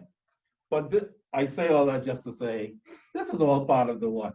Credit process, isn't it? Because appraisals and mortgages are part of the lending process, a very intricate part of the lending process. And so these things that are happening in the marketplace are related and connected. And credit is impacted by these things. in one form or another. But that part of it is not in the text. You don't really see stuff like that in any credit text like this or any other one. Okay? When I was doing the research and putting some of this stuff together, I didn't see any of that stuff. Can't find anything. Because that stuff is the market. And it's a whole different ball game. All right, keep going. Credit worthiness is measured by a credit bureau, which generates a credit history based on a person's income or ability to make payments on time, and which is expressed numerically by a credit score that ranges from 300 to 900. With a high credit score, she will most likely receive a larger line of credit when she applies for one. Accordingly, a person with no documented credit history or negative marks on their credit history is usually only eligible for a small amount of credit. Credit also plays in a role in how much a bank is willing to loan customers and what sort of terms borrowers must adhere to. Indeed. So if you're deemed to be credit worthy, if you're in the United States and Europe and places like that, Canada, that means that you have a credit score that is closer to the 900, somewhere between 7 and 9, maybe, depending on where you are. And so therefore, you're an acceptable risk. If you're on the other side, going that way, closer to the 300, things get more and more difficult as you approach the 300 sign. Okay? You are deemed to be uncreditworthy. So if you walk in an institution and they say you're not creditworthy, don't say thank you. It is not a compliment. Okay?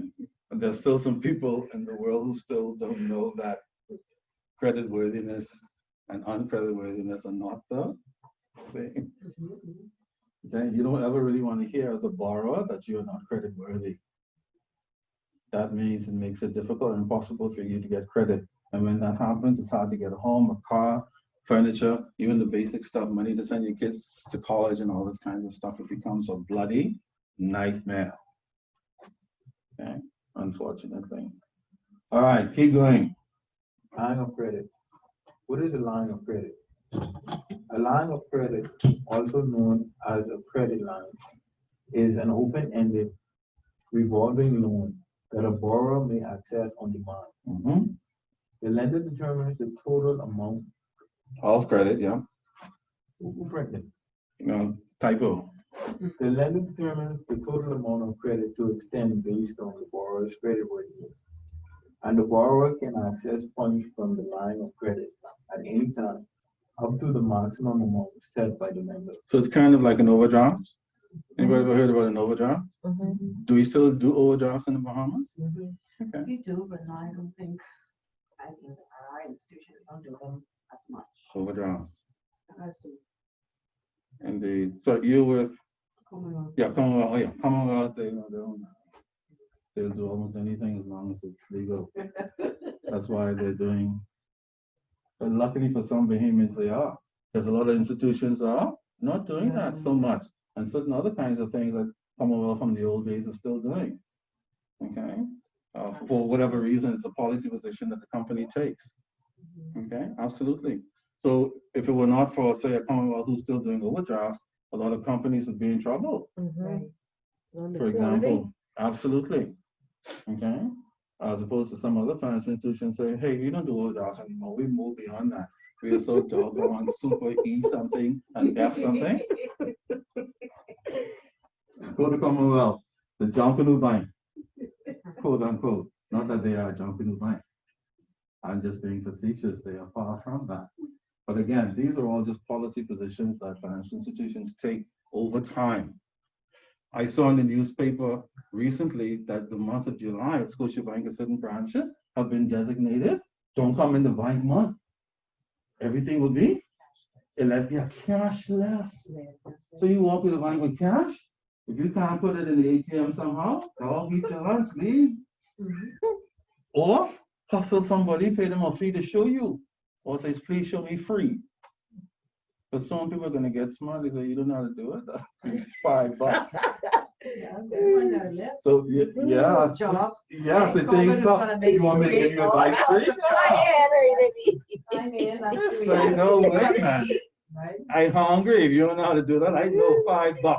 Right. And I'll show you how to deposit that bloody cash into your doggone cashless to ATM Scotiabank thingy. Doggone it. Even during, only because if we talking about businesses that will come out of COVID. Yes. Even with, I see them complaining with road traffic. I mean, people who ain't working, I mean, that's a job in itself. You ain't working, you have the time. Get one or two persons go stand in line and license the people car. That's true. Of course. That's true. Huh? course. I wish I had one. I'll pay them. Sorry? Yeah, say I'll pay them. Because I can. Renita say, I'll pay. They open Absolutely. on Saturdays and Sundays. Seriously. And that's a line. So my thing is, all these people who ain't working, but a lot of people, you just can't. No. Because I know someone, Absolutely. It's the problem. I know someone who did that for shopping. Absolutely. They actually started a whole shopping. Yeah, for a fee, they'll buy anything you want. Pay me and I'll go buy you groceries. Absolutely. Yeah. I mean, I do financial consulting, but somebody said, well, while you're driving to the client, would you go to road traffic like Renita? And for $50, I'll stand the hell up the back. I'll do my client work on my phone.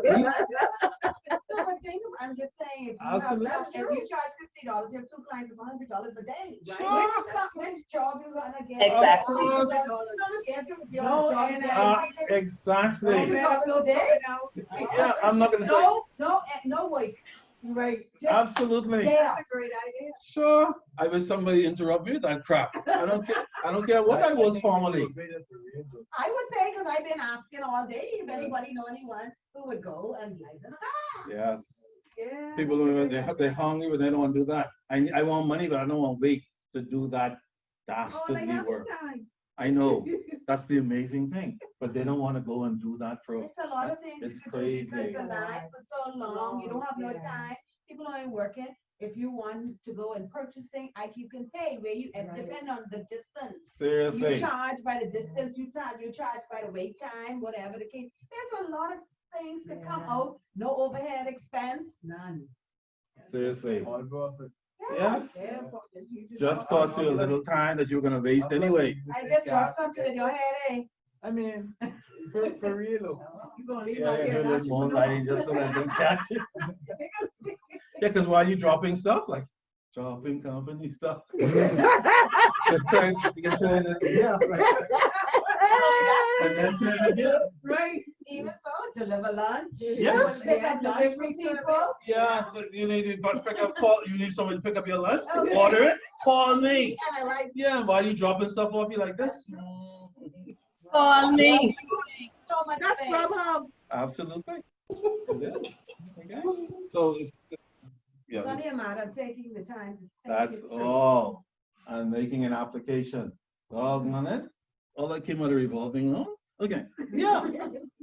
Keep going. Because we talked about business. To me, Yes, that's my point. We start talking about the revolving thing, line of credit, With overdraft, Uh-huh. and then all of a sudden, All the other business creative side. crap comes out of it. Right. That's an amazing thing. Okay? Even give you an idea now, like I know, tomorrow. I get it. I just remember my commission. Yeah. See, she makes some money, but making the money. That's cool. All right, keep Get going. people to work too. But Okay. the main benefit of a line of credit is flexibility. Yes. With fixed loans, a borrower receives a lump sum and immediately starts making interest payments on the full balance. Yep. With a line of credit, a person may borrow as much as or as little of the available credit as needed, and only pays interest and fees on that amount. Keep going.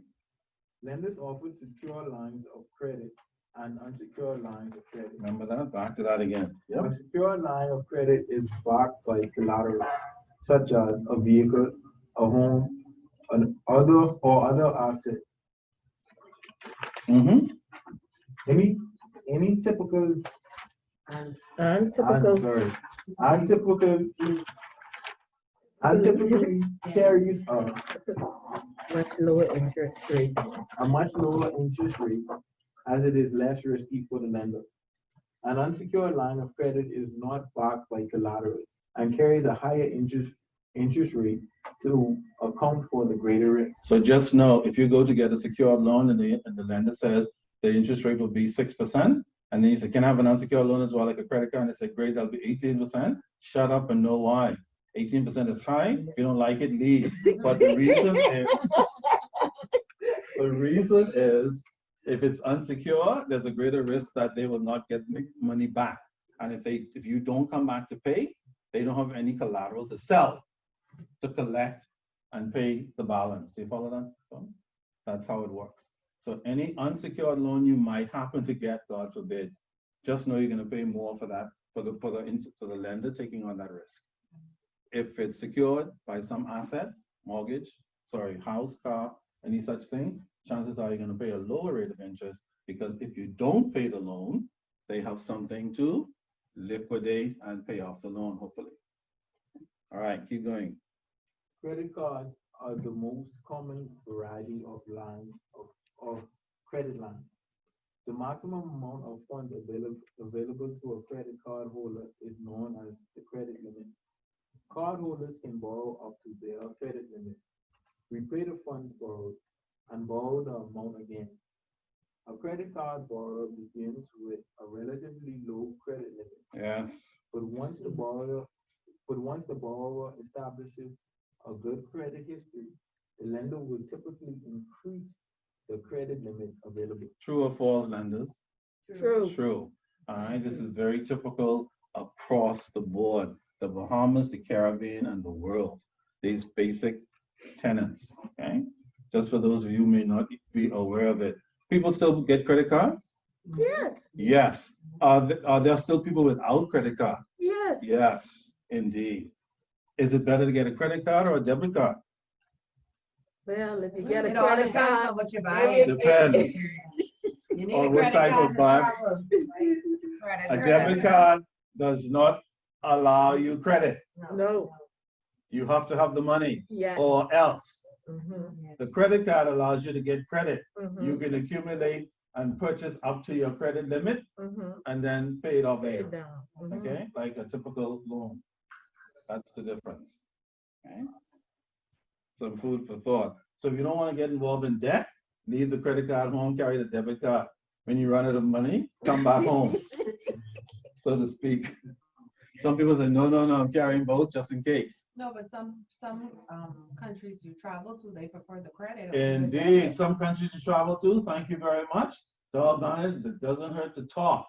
You go to certain countries and whip out your debit card, they look at it like you and your card is an alien.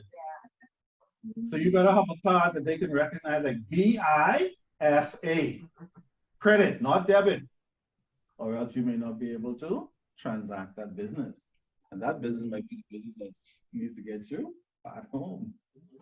All right, absolutely. All right, keep going.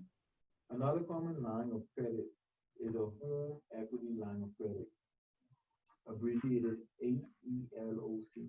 Hello. They are secured credit lines backed by the value of the borrower's home and generally carry low interest rates.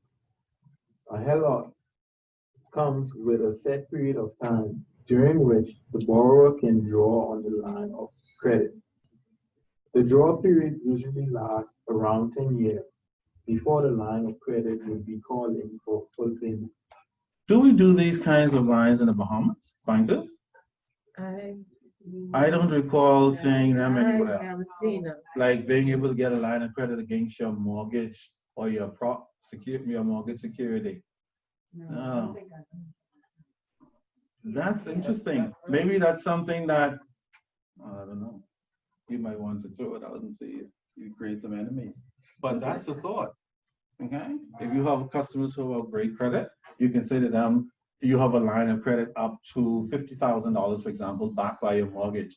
Of course, you have sufficient equity to cover whatever your mortgage balance is, plus that line. And so if you run into a difficulty, somebody gets sick, and you don't have to go to, you could go straight to, or even fly off during the COVID time too, Jackson or thing and them. My point is, you have a line where you can get like several $1,000s immediately and on demand if you need it. You don't have to walk in later on and like say like this, I can dare if y'all have something like that. Say my point like that. So that might be something for banks to think about. You're not gonna use it unless you what? Need it. And you're gonna have to specify like specific reasons. So even banks who may want to consider this might say, we'll consider this thing up to $50,000, but you can only get it for medical, some life-saving education, college tuition for a semester, whatever the case might be, and stipulate the conditions so that only under those conditions will the institution consider the advance along those lines. Look at it, the overdrafts are considered those because you have, in some cases, some of the overdrafts are tied to the mortgage. Indeed. And if you So have an we do overdraft, have it, but it's not a practice, nor is it not available to you until you need it. It's there. If you use it, whether Yes. it's an emergency or not. yes, which makes it different from, But it's not a practice that the banks would do. But I've seen it in my experience, experience. where yes. overdrafts are backed by mortgages because the mortgage is already there, somebody I has property to know, put up and so on. Our on Cayman, our other office, they tend to promote that more for their clients because their clients are more international. You know, most of them are foreigners. Yes. They have two residents. They live one place, they live Cayman, Indeed. Caribbean. So most of them, they tie the overdraft to their mortgages Indeed. in case they need to travel back and forth and stuff. Of course. And again, what makes the line of credit different from the typical business overdraft? A typical business overdraft is there for trading purposes, where buyers and sellers are using it to have funds available until they get paid their invoices at the end of the month. They can cover their purchases and all that kind of stuff to continue to do business, and then use the money when they get paid to draw it down. The line of credit is different in the sense that it can be established for specific things and specific things only, excluding trade. Okay, which means that you can't come in and like buy a whole bunch of potato chips and onions and all that kind of stuff, whatever business you do, a bunch of shoes or whatever you do, using the line of credit. The line of credit will be, again, for specific things like medical emergencies, education emergencies, or some such thing outside of the trade area. Again, that's just a thought in terms of. So when you use this home equity line of credit, they say they use that. Say you have a mortgage, right? And they say they're using it against your property or your home or whatever. That changes the payment or Not necessarily. It doesn't change your payment structure. If you pay a mortgage payment of $1,500 a month and you got a $10,000 line against your mortgage, doesn't change your payment.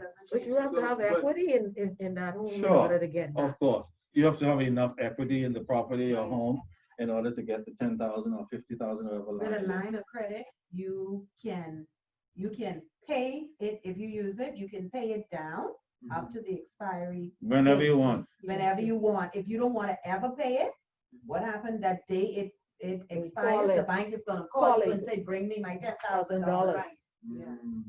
Then if you don't pay it, then the bank will take action regarding the collateral. Or just let it sit there until it's time to act on the collateral. Because if your mortgage payment is being paid as agreed, they're not gonna harass you because they're it's covered. secured.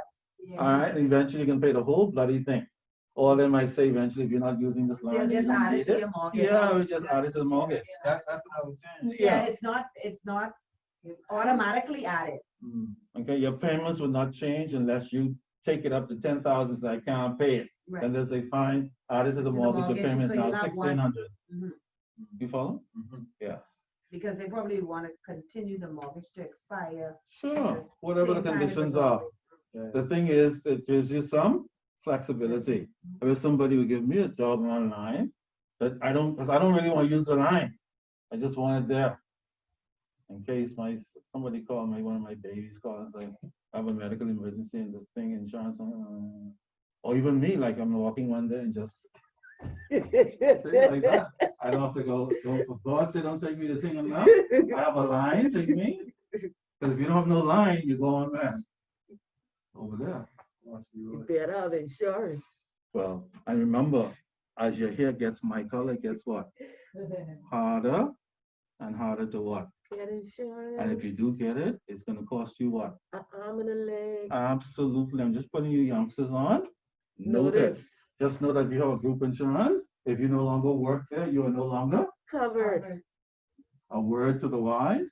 It's sufficient. Keep going, Malik. Lines of credit are also extended to business owners. Business credit lines are often used to provide liquidity to businesses waiting on payment for goods sold and services rendered. Yes, trade. Funds are used for everyday operations or to expand the business, buy new inventory, or pay off other debt. Yes. A business line of credit is backed by the business assets, such as real estate, vehicles, or even office furniture. Thank you very much. The point is, those lines of credit can be very flexible, and those banks who are creative and intuitive, they can do a whole lot with their clients and for their clients using these kinds of mechanisms. All right? Especially where the client has collateral of any kind, assets of any kind. It puts the bank in a very firm position, generally speaking, and then it makes it easier for the bank to negotiate certain deals that are useful for their clients in terms of doing business and even for their personal lives. Okay? Very important. All right, we talked about the credit score earlier. The credit score information that I have included here is primarily US based at the moment, but we have our credit bureau looming in the distance, correct? Which means that once that bureau kicks in, then credit score crap is going to kick in.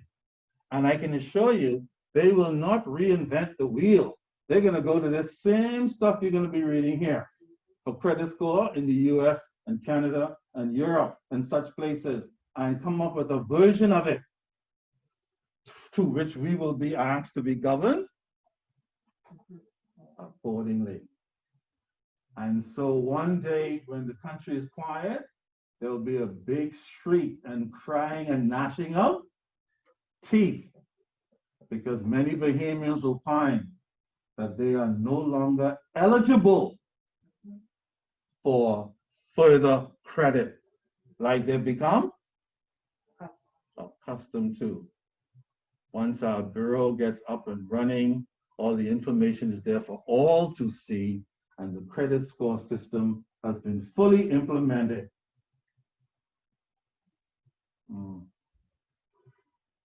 Okay. I think I made that dramatic enough. But it will be far more dramatic than that in real life when that time comes. I'm surprised that everybody's quiet about that. We're trying to romanticize that whole thing. But like Corona, it will have very serious implications for the working class and the poor. Not king of them. Like, I don't know where the line is. Not going up that way. For those who are somewhere above, going that way, down. My. Look at the example of the FICO scores that are given in the US, for example. Notice it ranges from excellent, do you see that? To very poor. So if you are doggone between 3 and 579, you are in the what? Very poor. That's a very doggone 5. Like 579 isn't really too far from 800. But I'm saying 50% is 400. You think? That's my point. And I don't want to get into the structural side of that issue. That's what I meant earlier by the structural issues. Why the hell do... Oh, I don't want to have a heart attack. I don't want nobody to take me over there. I'm just being dramatic. How come? You're absolutely right. 50% of 800 is 400. How the hell 579 could put you in the very poor? That's why when I have a sister who's an American. When I was young, she said, why don't you come over here and live in the US? Like, not flicking me. Because see, they was gonna egg me up. Because see, and as a person, With this The hue? wrong color, yeah. With this hue? Because remember, they don't mind if you're black and rich. They just want you to But be. based on right? our qualification here with our debt service ratio, which is usually a maximum of 45% of your income, right? If you use it based on the 900 credit score maximum, right? Yeah. 45% is 405. So that means everybody here Yeah. is very Doggy that poor. answer really. See? Because the average person, you understand, you might, when you first start working and go for your very first loan, you may be in the, right, you may Folks, have 17 or up to between That's 17 what- and 20% So- debt service ratio. But so- once you get a mortgage, that's it. So- That's it. Like my grandma used to say, I'm glad you're not signing up to do this class. Because you're already enlightened now. This is coming. This is not going. That's That's what I'm everybody. saying. Everybody. It's not what most people think that's going to be, you know. No. Because those people, you know, who pay those financial institutions that are not on those pay slips, right, which make their debt ratio even higher. Right. I know. Sure, a lot of it's going to be people's own fault, just like the the meat, thingum. But a lot of it is going to be structural too, depending on how they set up these numbers. These are some tricky numbers in I don't think terms of the I don't think it's variances. real. It doesn't give a person's real opinion. Maybe it's Hey, designed not to, because they already know a certain group of minority. Why my parents didn't? Minority. You get on top, yeah. That's about it. So as soon as they see past the hair, they say, oh, God, he's a Negro. But maybe it's designed. I don't know. Maybe it's a coincidence.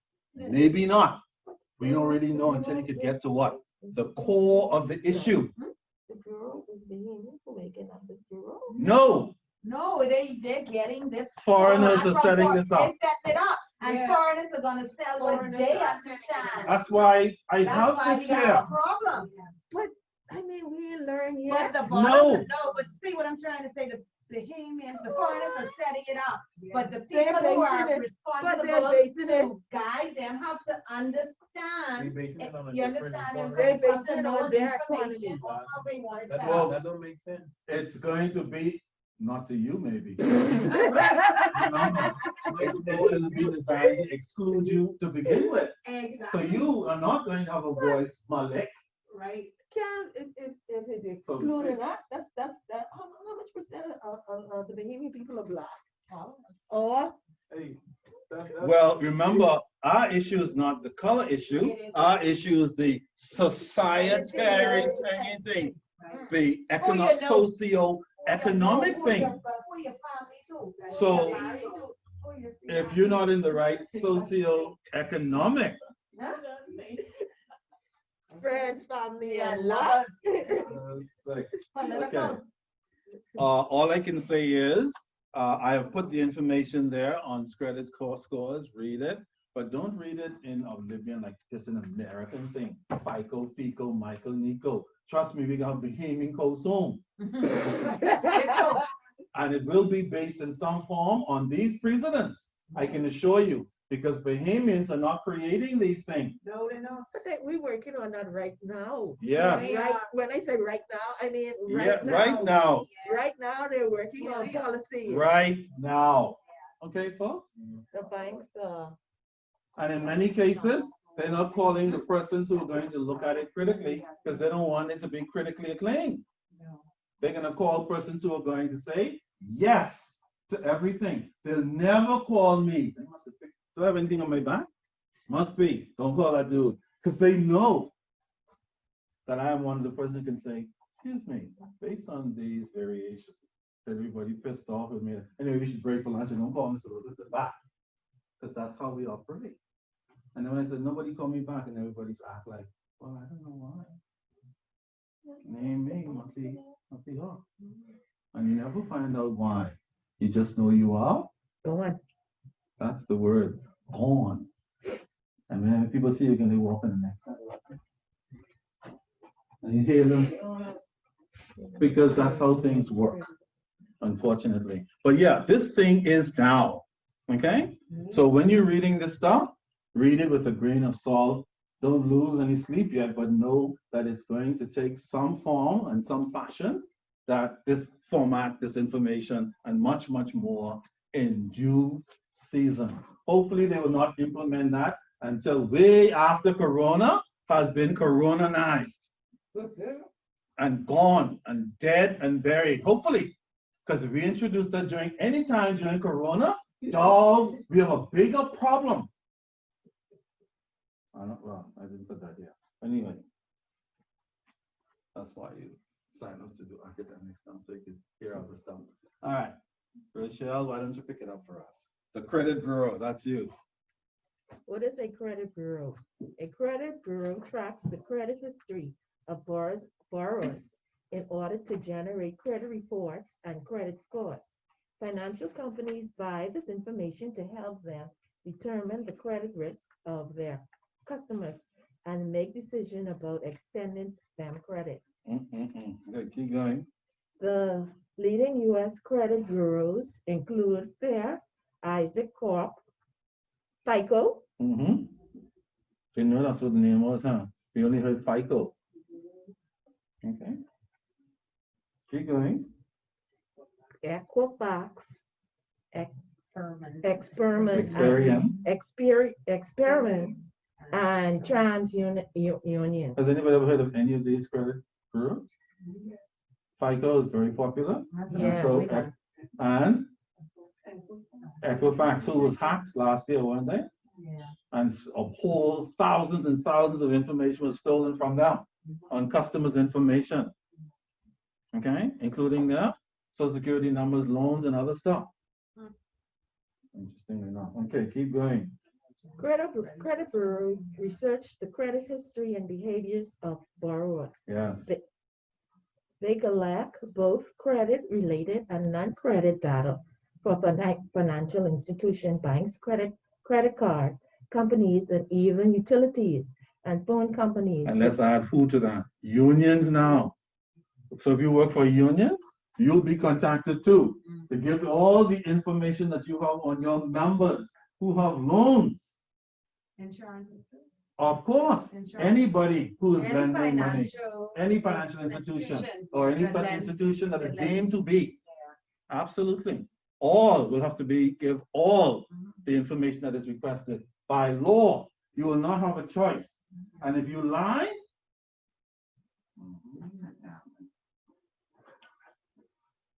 I'm just making it melodramatic. It's going to be very interesting. Let me put it that way. That's what I say. Okay. And that's the voice of experience over there. All right, keep going. Data collected includes repayment history, amount of credit available in use, which is called utilization. In case you didn't know, yes.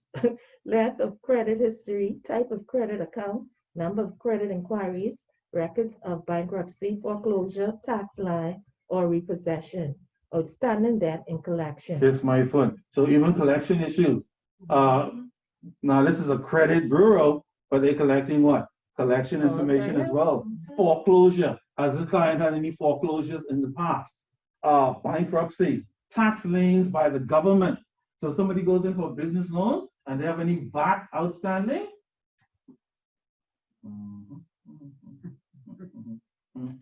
It's all going to be tied in. All the top people believe the top. Well, theoretically, no. Only certain people will be able to hide.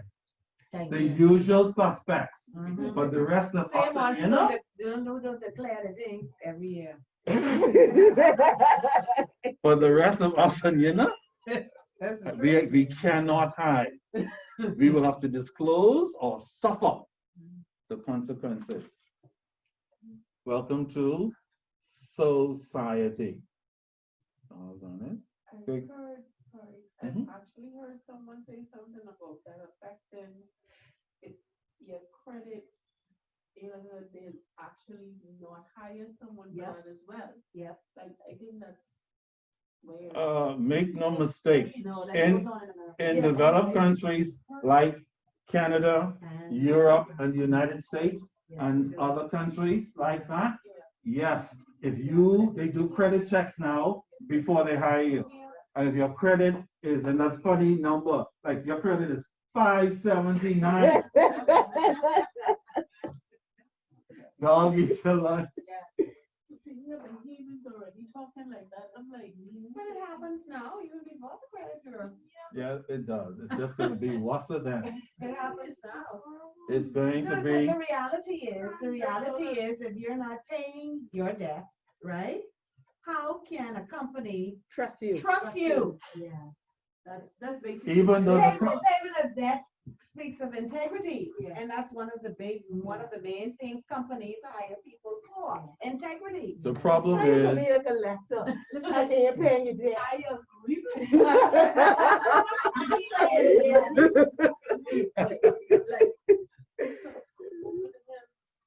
but like the dude just want a parking job. We talking to the hire because. But I think it could be that extreme. No, the person that said that Mhm. is the owner of this small business. Like, really, dude? Wow. Is that serious? it could be, especially. It depends, you may look at that as a small business, but though that business may generate a lot of. Not only that, people are looking for You different understand? ways So- not to hire you. Yeah, right. And that would be an added reason. Right. If they looking for a reason not to hire you, they say, let me check your credit scores, Right. sorry, you're bad credit. Or worse, you have no credit. Yeah. Because a lot of when we was young, we did some very Sure, smart e- things. yeah, even the people who setting up the credit bureau, they did a bunch of egg. But they're getting older now, they're gonna drop dead or go get over it. And then But my the future. understanding of how the credit bureau in the Bahamas is going to be set up, right? Mhm. It isn't going to be that you may not be advanced credit, but it's just the amount of credit. You understand? Before time, once you met that debt service ratio, everybody had could have gotten the same amount of money. You know what I'm saying? Especially if you work in the Sure. industry like government and stuff like that. I might understand, but our credit bureau, it's going to be set up whereas based on your credit score will determine what maximum amount Yeah. they'll be able And to like lend you everything at else- once. And it gives them the ability and the flexibility to charge you more interest. So if you get a low credit score, you may only be able to borrow on $10,000 or $30,000, but then they may charge you 20% on it. Yes, it will be used to That's what it's really going to be manipulate the used. system according to the Whereas according. if you go, like we go to our banks, your bank, the interest would be anywhere between, let's say, 14 to 18%. Okay, right in that figure. But with the credit bureau coming on stream now based on your credit assessment, they can go over that and say, hey, we're not gonna charge 18%, we have to charge this person 25%. Because the Potentially. risk is higher because of previous experiences. Sure, So we so- need to try and make our money. Yes, quick, fast, so and the hurry. rich will get Right, so the rich people And will the get poor will less, get? they'll borrow and get less poor. poorer. So if Well, you I want, mean, when it comes in, to be honest with you, about 75% of the payments, you gonna get no more loan. The only people that probably, like you say, the richer. well, and- see, and the that, kids and that a certain college group in the kids. middle class. Right. After the upper middle class and certain middle class persons, from the lower middle class down, we're gonna have like, Pay a lot of interest. They're gonna pay a lot. it's They're gonna pay a lot of be, it's gonna interest. be a very Yeah, interesting so what time. happens is when you get that loan, you better make sure you get that loan for the right thing and invest that right. Because you might be able to get another loan for a long time because it'll take you forever to pay it. And also, all those fancy things that you got as a poor person, you will not be able to access them anymore. And maybe that's part of the thing, to remind you who is poor and who is not. No, I'm just being a devil's advocate. No, but it- So I'll go on it. I mean, in a way, I think it may, In a way, it's gonna be a whole lot of interesting stuff. Yes, you're right. coming from the credit perspective. you know, They will have we- to, they I have think in a way to we need it. adjust it because of our, I how can our hear you. In a way makeup. we- of economy. We need it, we don't need it, it's a necessary evil. It is. Doggone it, we wish we never had it. It's going to be an interesting double-edged sword. I agree with you. Okay, how's I that? agree with you. All right, keep going, Credit bureaus, Michelle. credit bureaus also collect basic facts about potential creditors, such as address, employment, history, and salary history. Oh, okay, I get it. However, this information does not. Interrupt, but I just want to make sure what we still have curfew, you know. Stop talking nonsense. What time is curfew? 8:45, 9 o'clock. For real? 10 o'clock. I thought she told us at 8:30. No, we have curfew. We have curfew. 10 o'clock. What's the curfew time? 10 o'clock. Let's say 10. 10 o'clock. He said that, that's No, it's Freeport. 11. It's 11. 11 Freeport. p.m. now. You guys are gonna sit over there in the comfort of your home and allow us. No, it is 10 o'clock, seriously. No, Laurie, it's 11. It's 11, that's even better for them. So, I know that we're not 11 o'clock now. so, okay. I don't know, but but 11 but o'clock have either, I at know least it's 10 more 10. minutes, right? Doggone it. Just thing you guys say that. I didn't realize that everything was finished. No, You know, because you sure? they're saying that, but I can't take that. I'm not taking that chance. Until the 31st of July. Yeah, I heard something about that this morning on the radio, the Yeah, they're saying 31st of even July. They still try, they apparently. Wow. Yeah, look, I'm glad you whatever the mentioned that. problem Keep is, that in mind. they fixing it, but it's in order. Okay, keep going. 10 more minutes, and then we're out of here so we don't get egged. However, this information does not factor in the credit score. So why they want your employment, your salary history, and all that information, and it doesn't factor into the credit score? Because they just want to have stuff on you, That's all. To see if you're lying when you go to another institution. among other things, because they may want to discuss you with you.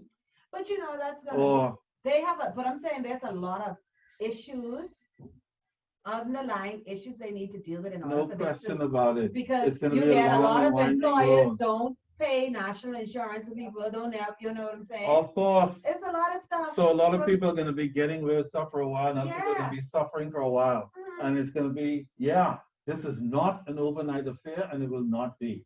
And hopefully it will not be introduced during the Corona period. Hopefully it'll be introduced in a post-Corona economic environment where everybody could be of sound mind, so to speak. All right, keep going. Banks, credit card companies, and other lenders use information gathered from the credit bureau to determine the creditworthiness of their customers and to decide which product to offer them. For example, a credit card company may offer a balance transfer credit card to someone who carries high credit card balance. Indeed. So if you have 3 credit cards with high balances, they say, look, you come to our bank, we'll combine them, give you 1 credit card and give you a lower interest rate. Okay? That kind of thing, depending on all that stuff she just mentioned, the salary thing, this thing, how long you worked, who the hell are you, who you connected, who you related to, what, this and that. Absolutely. Okay. Borrowers are entitled to view their credit reports for each of the major credit bureaus once every 12 months, free of charge. Hopefully we'll have the same thing free of charge. They one must day. they must pay to access their credit history and credit scores information more regularly. So in other words, if you want to see it more often, you have to pay. You bastard. You have enough stuff to pay. They still want you to pay to see your own credit report. But then that's how the credit bureau will make what? Money. Okay? Who's going to be requesting to see it more regularly, rich or poor? Poor. Poor people again. One of those sick when you can get away from everything. But that's how it's always been. I was watching a movie yesterday with the kings and queens of the old days. They're out there every day in their palace, and the rich people, the poor people are where? Outside, scattered around, waiting for the crumbs to drop. Nothing has changed, by the way. Okay, keep going. The most they must pay to access their credit history and credit scores information more regularly. There are many free-based services that will keep tabs on credit history and credit scores developments. Potential employees, landlords, insurance company, and a host of other agencies use information gathered by the credit bureau to help determine if they want to conduct business with an individual. Well, thank God for the landlords. I was about to say, yeah. Why the landlord? Yeah, because the, you need that. Yeah. You need that because you have a lot of people who can't pay their rent because they are totally maxed out. So what are we gonna do with them? Who can't pay their rent? Well, I don't. You don't expect they have to pay the rent. So they're gonna end up like, what do you call the people in the around the Homeless. world? Homeless somewhere. So they go somewhere else. Or somebody else. Should the government build free housing for them? Like a big building on Gladstone on Crown Lands? I don't know with the government because the government, that's the situation we're in now with this. Well, the problem with homelessness, if you have enough of them, then they're gonna start to rebel. You know, so. Then we have a big social problem. Well, Like I you can't mean, leave your house, you I have to think run. it's almost here. My. Some food for thought. We have a whole lot of things on the agenda, you youngsters. Okay? All right, keep going. Information reflected in a credit report from different bureaus can vary slightly. Some accounts listed by one bureau may be missed entirely from another. It also is possible for the reports to be incorrect. Consumers have a right to dispute any data that appears on a credit report.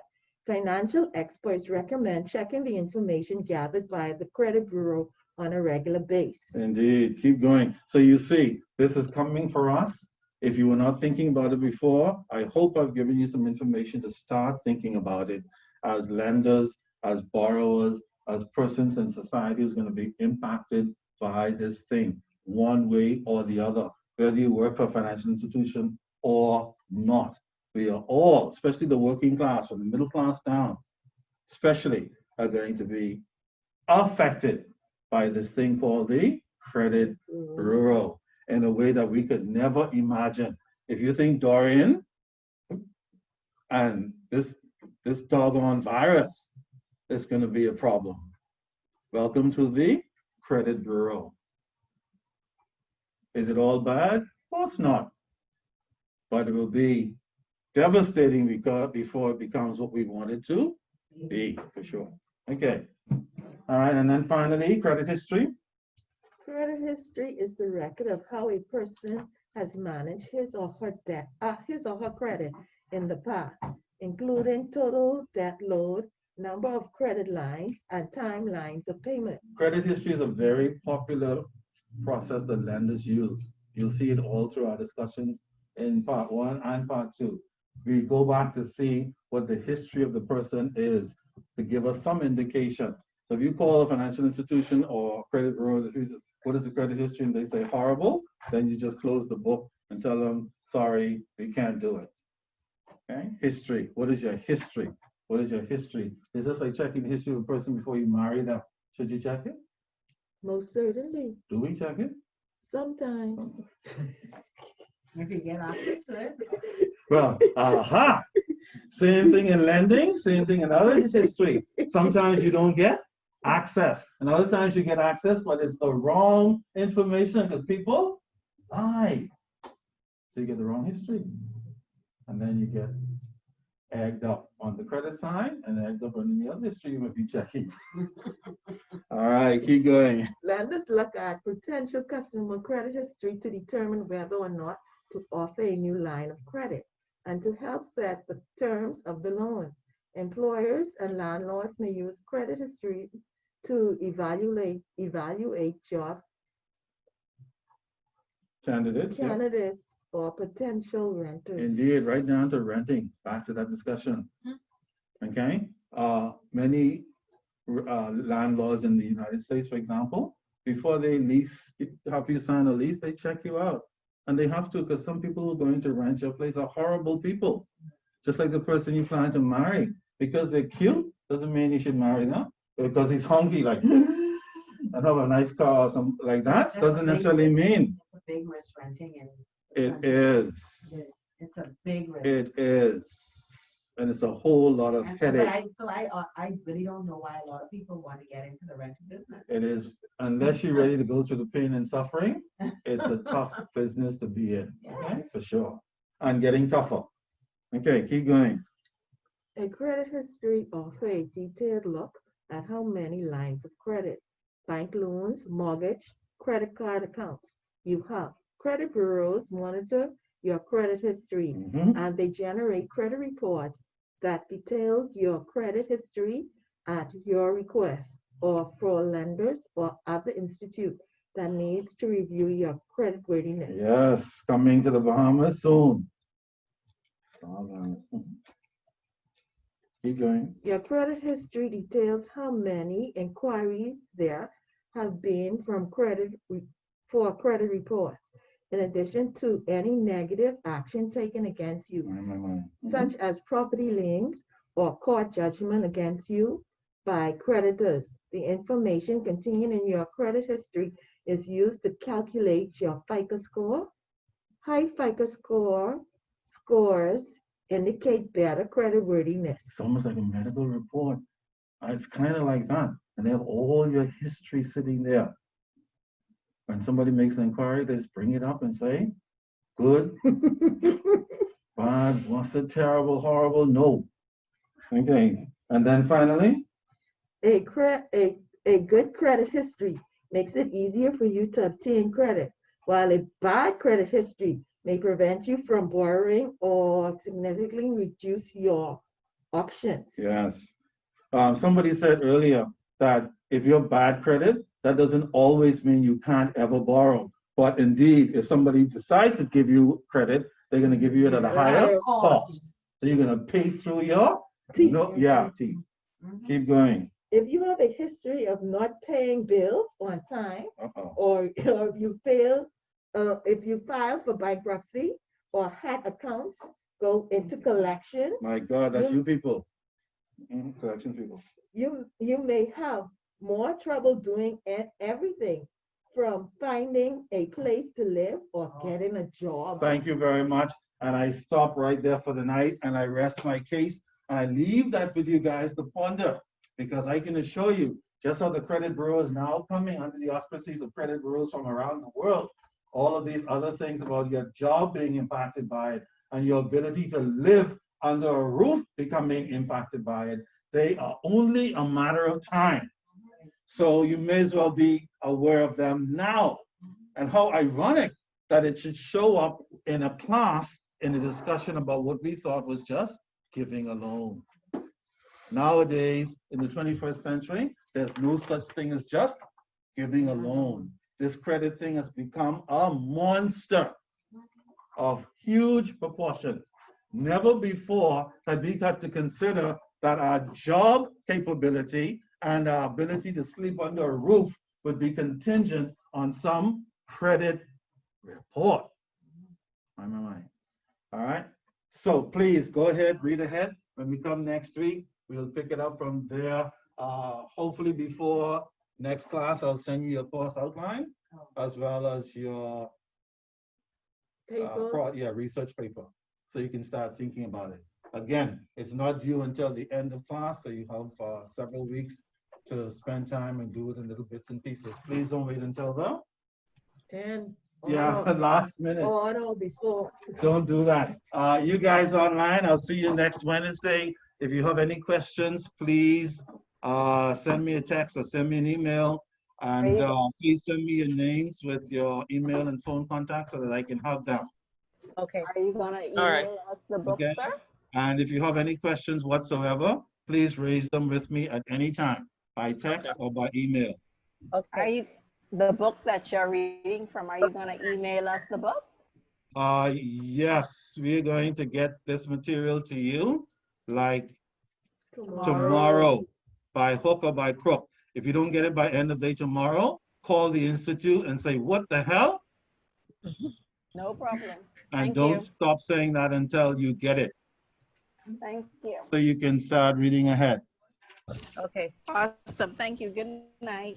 Good Great. night. You guys take care. See you next week. All right. Take care.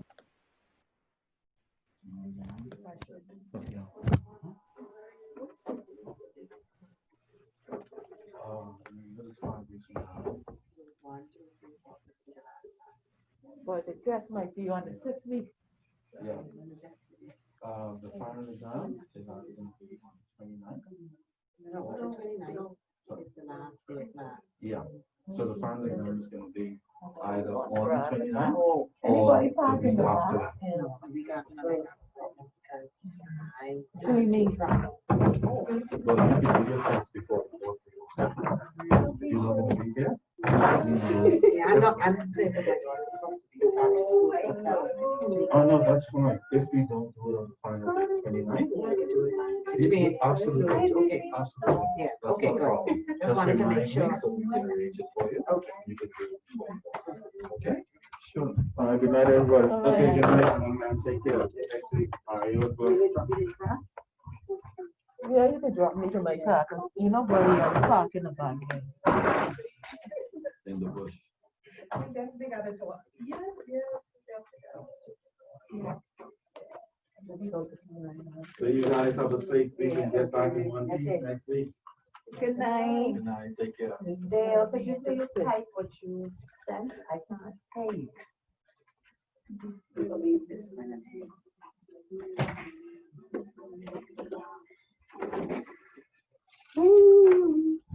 I had to bring my glasses just in case. There is interesting stuff, yes. It is a very dynamic course. There's also many bits and pieces. Okay. Take care.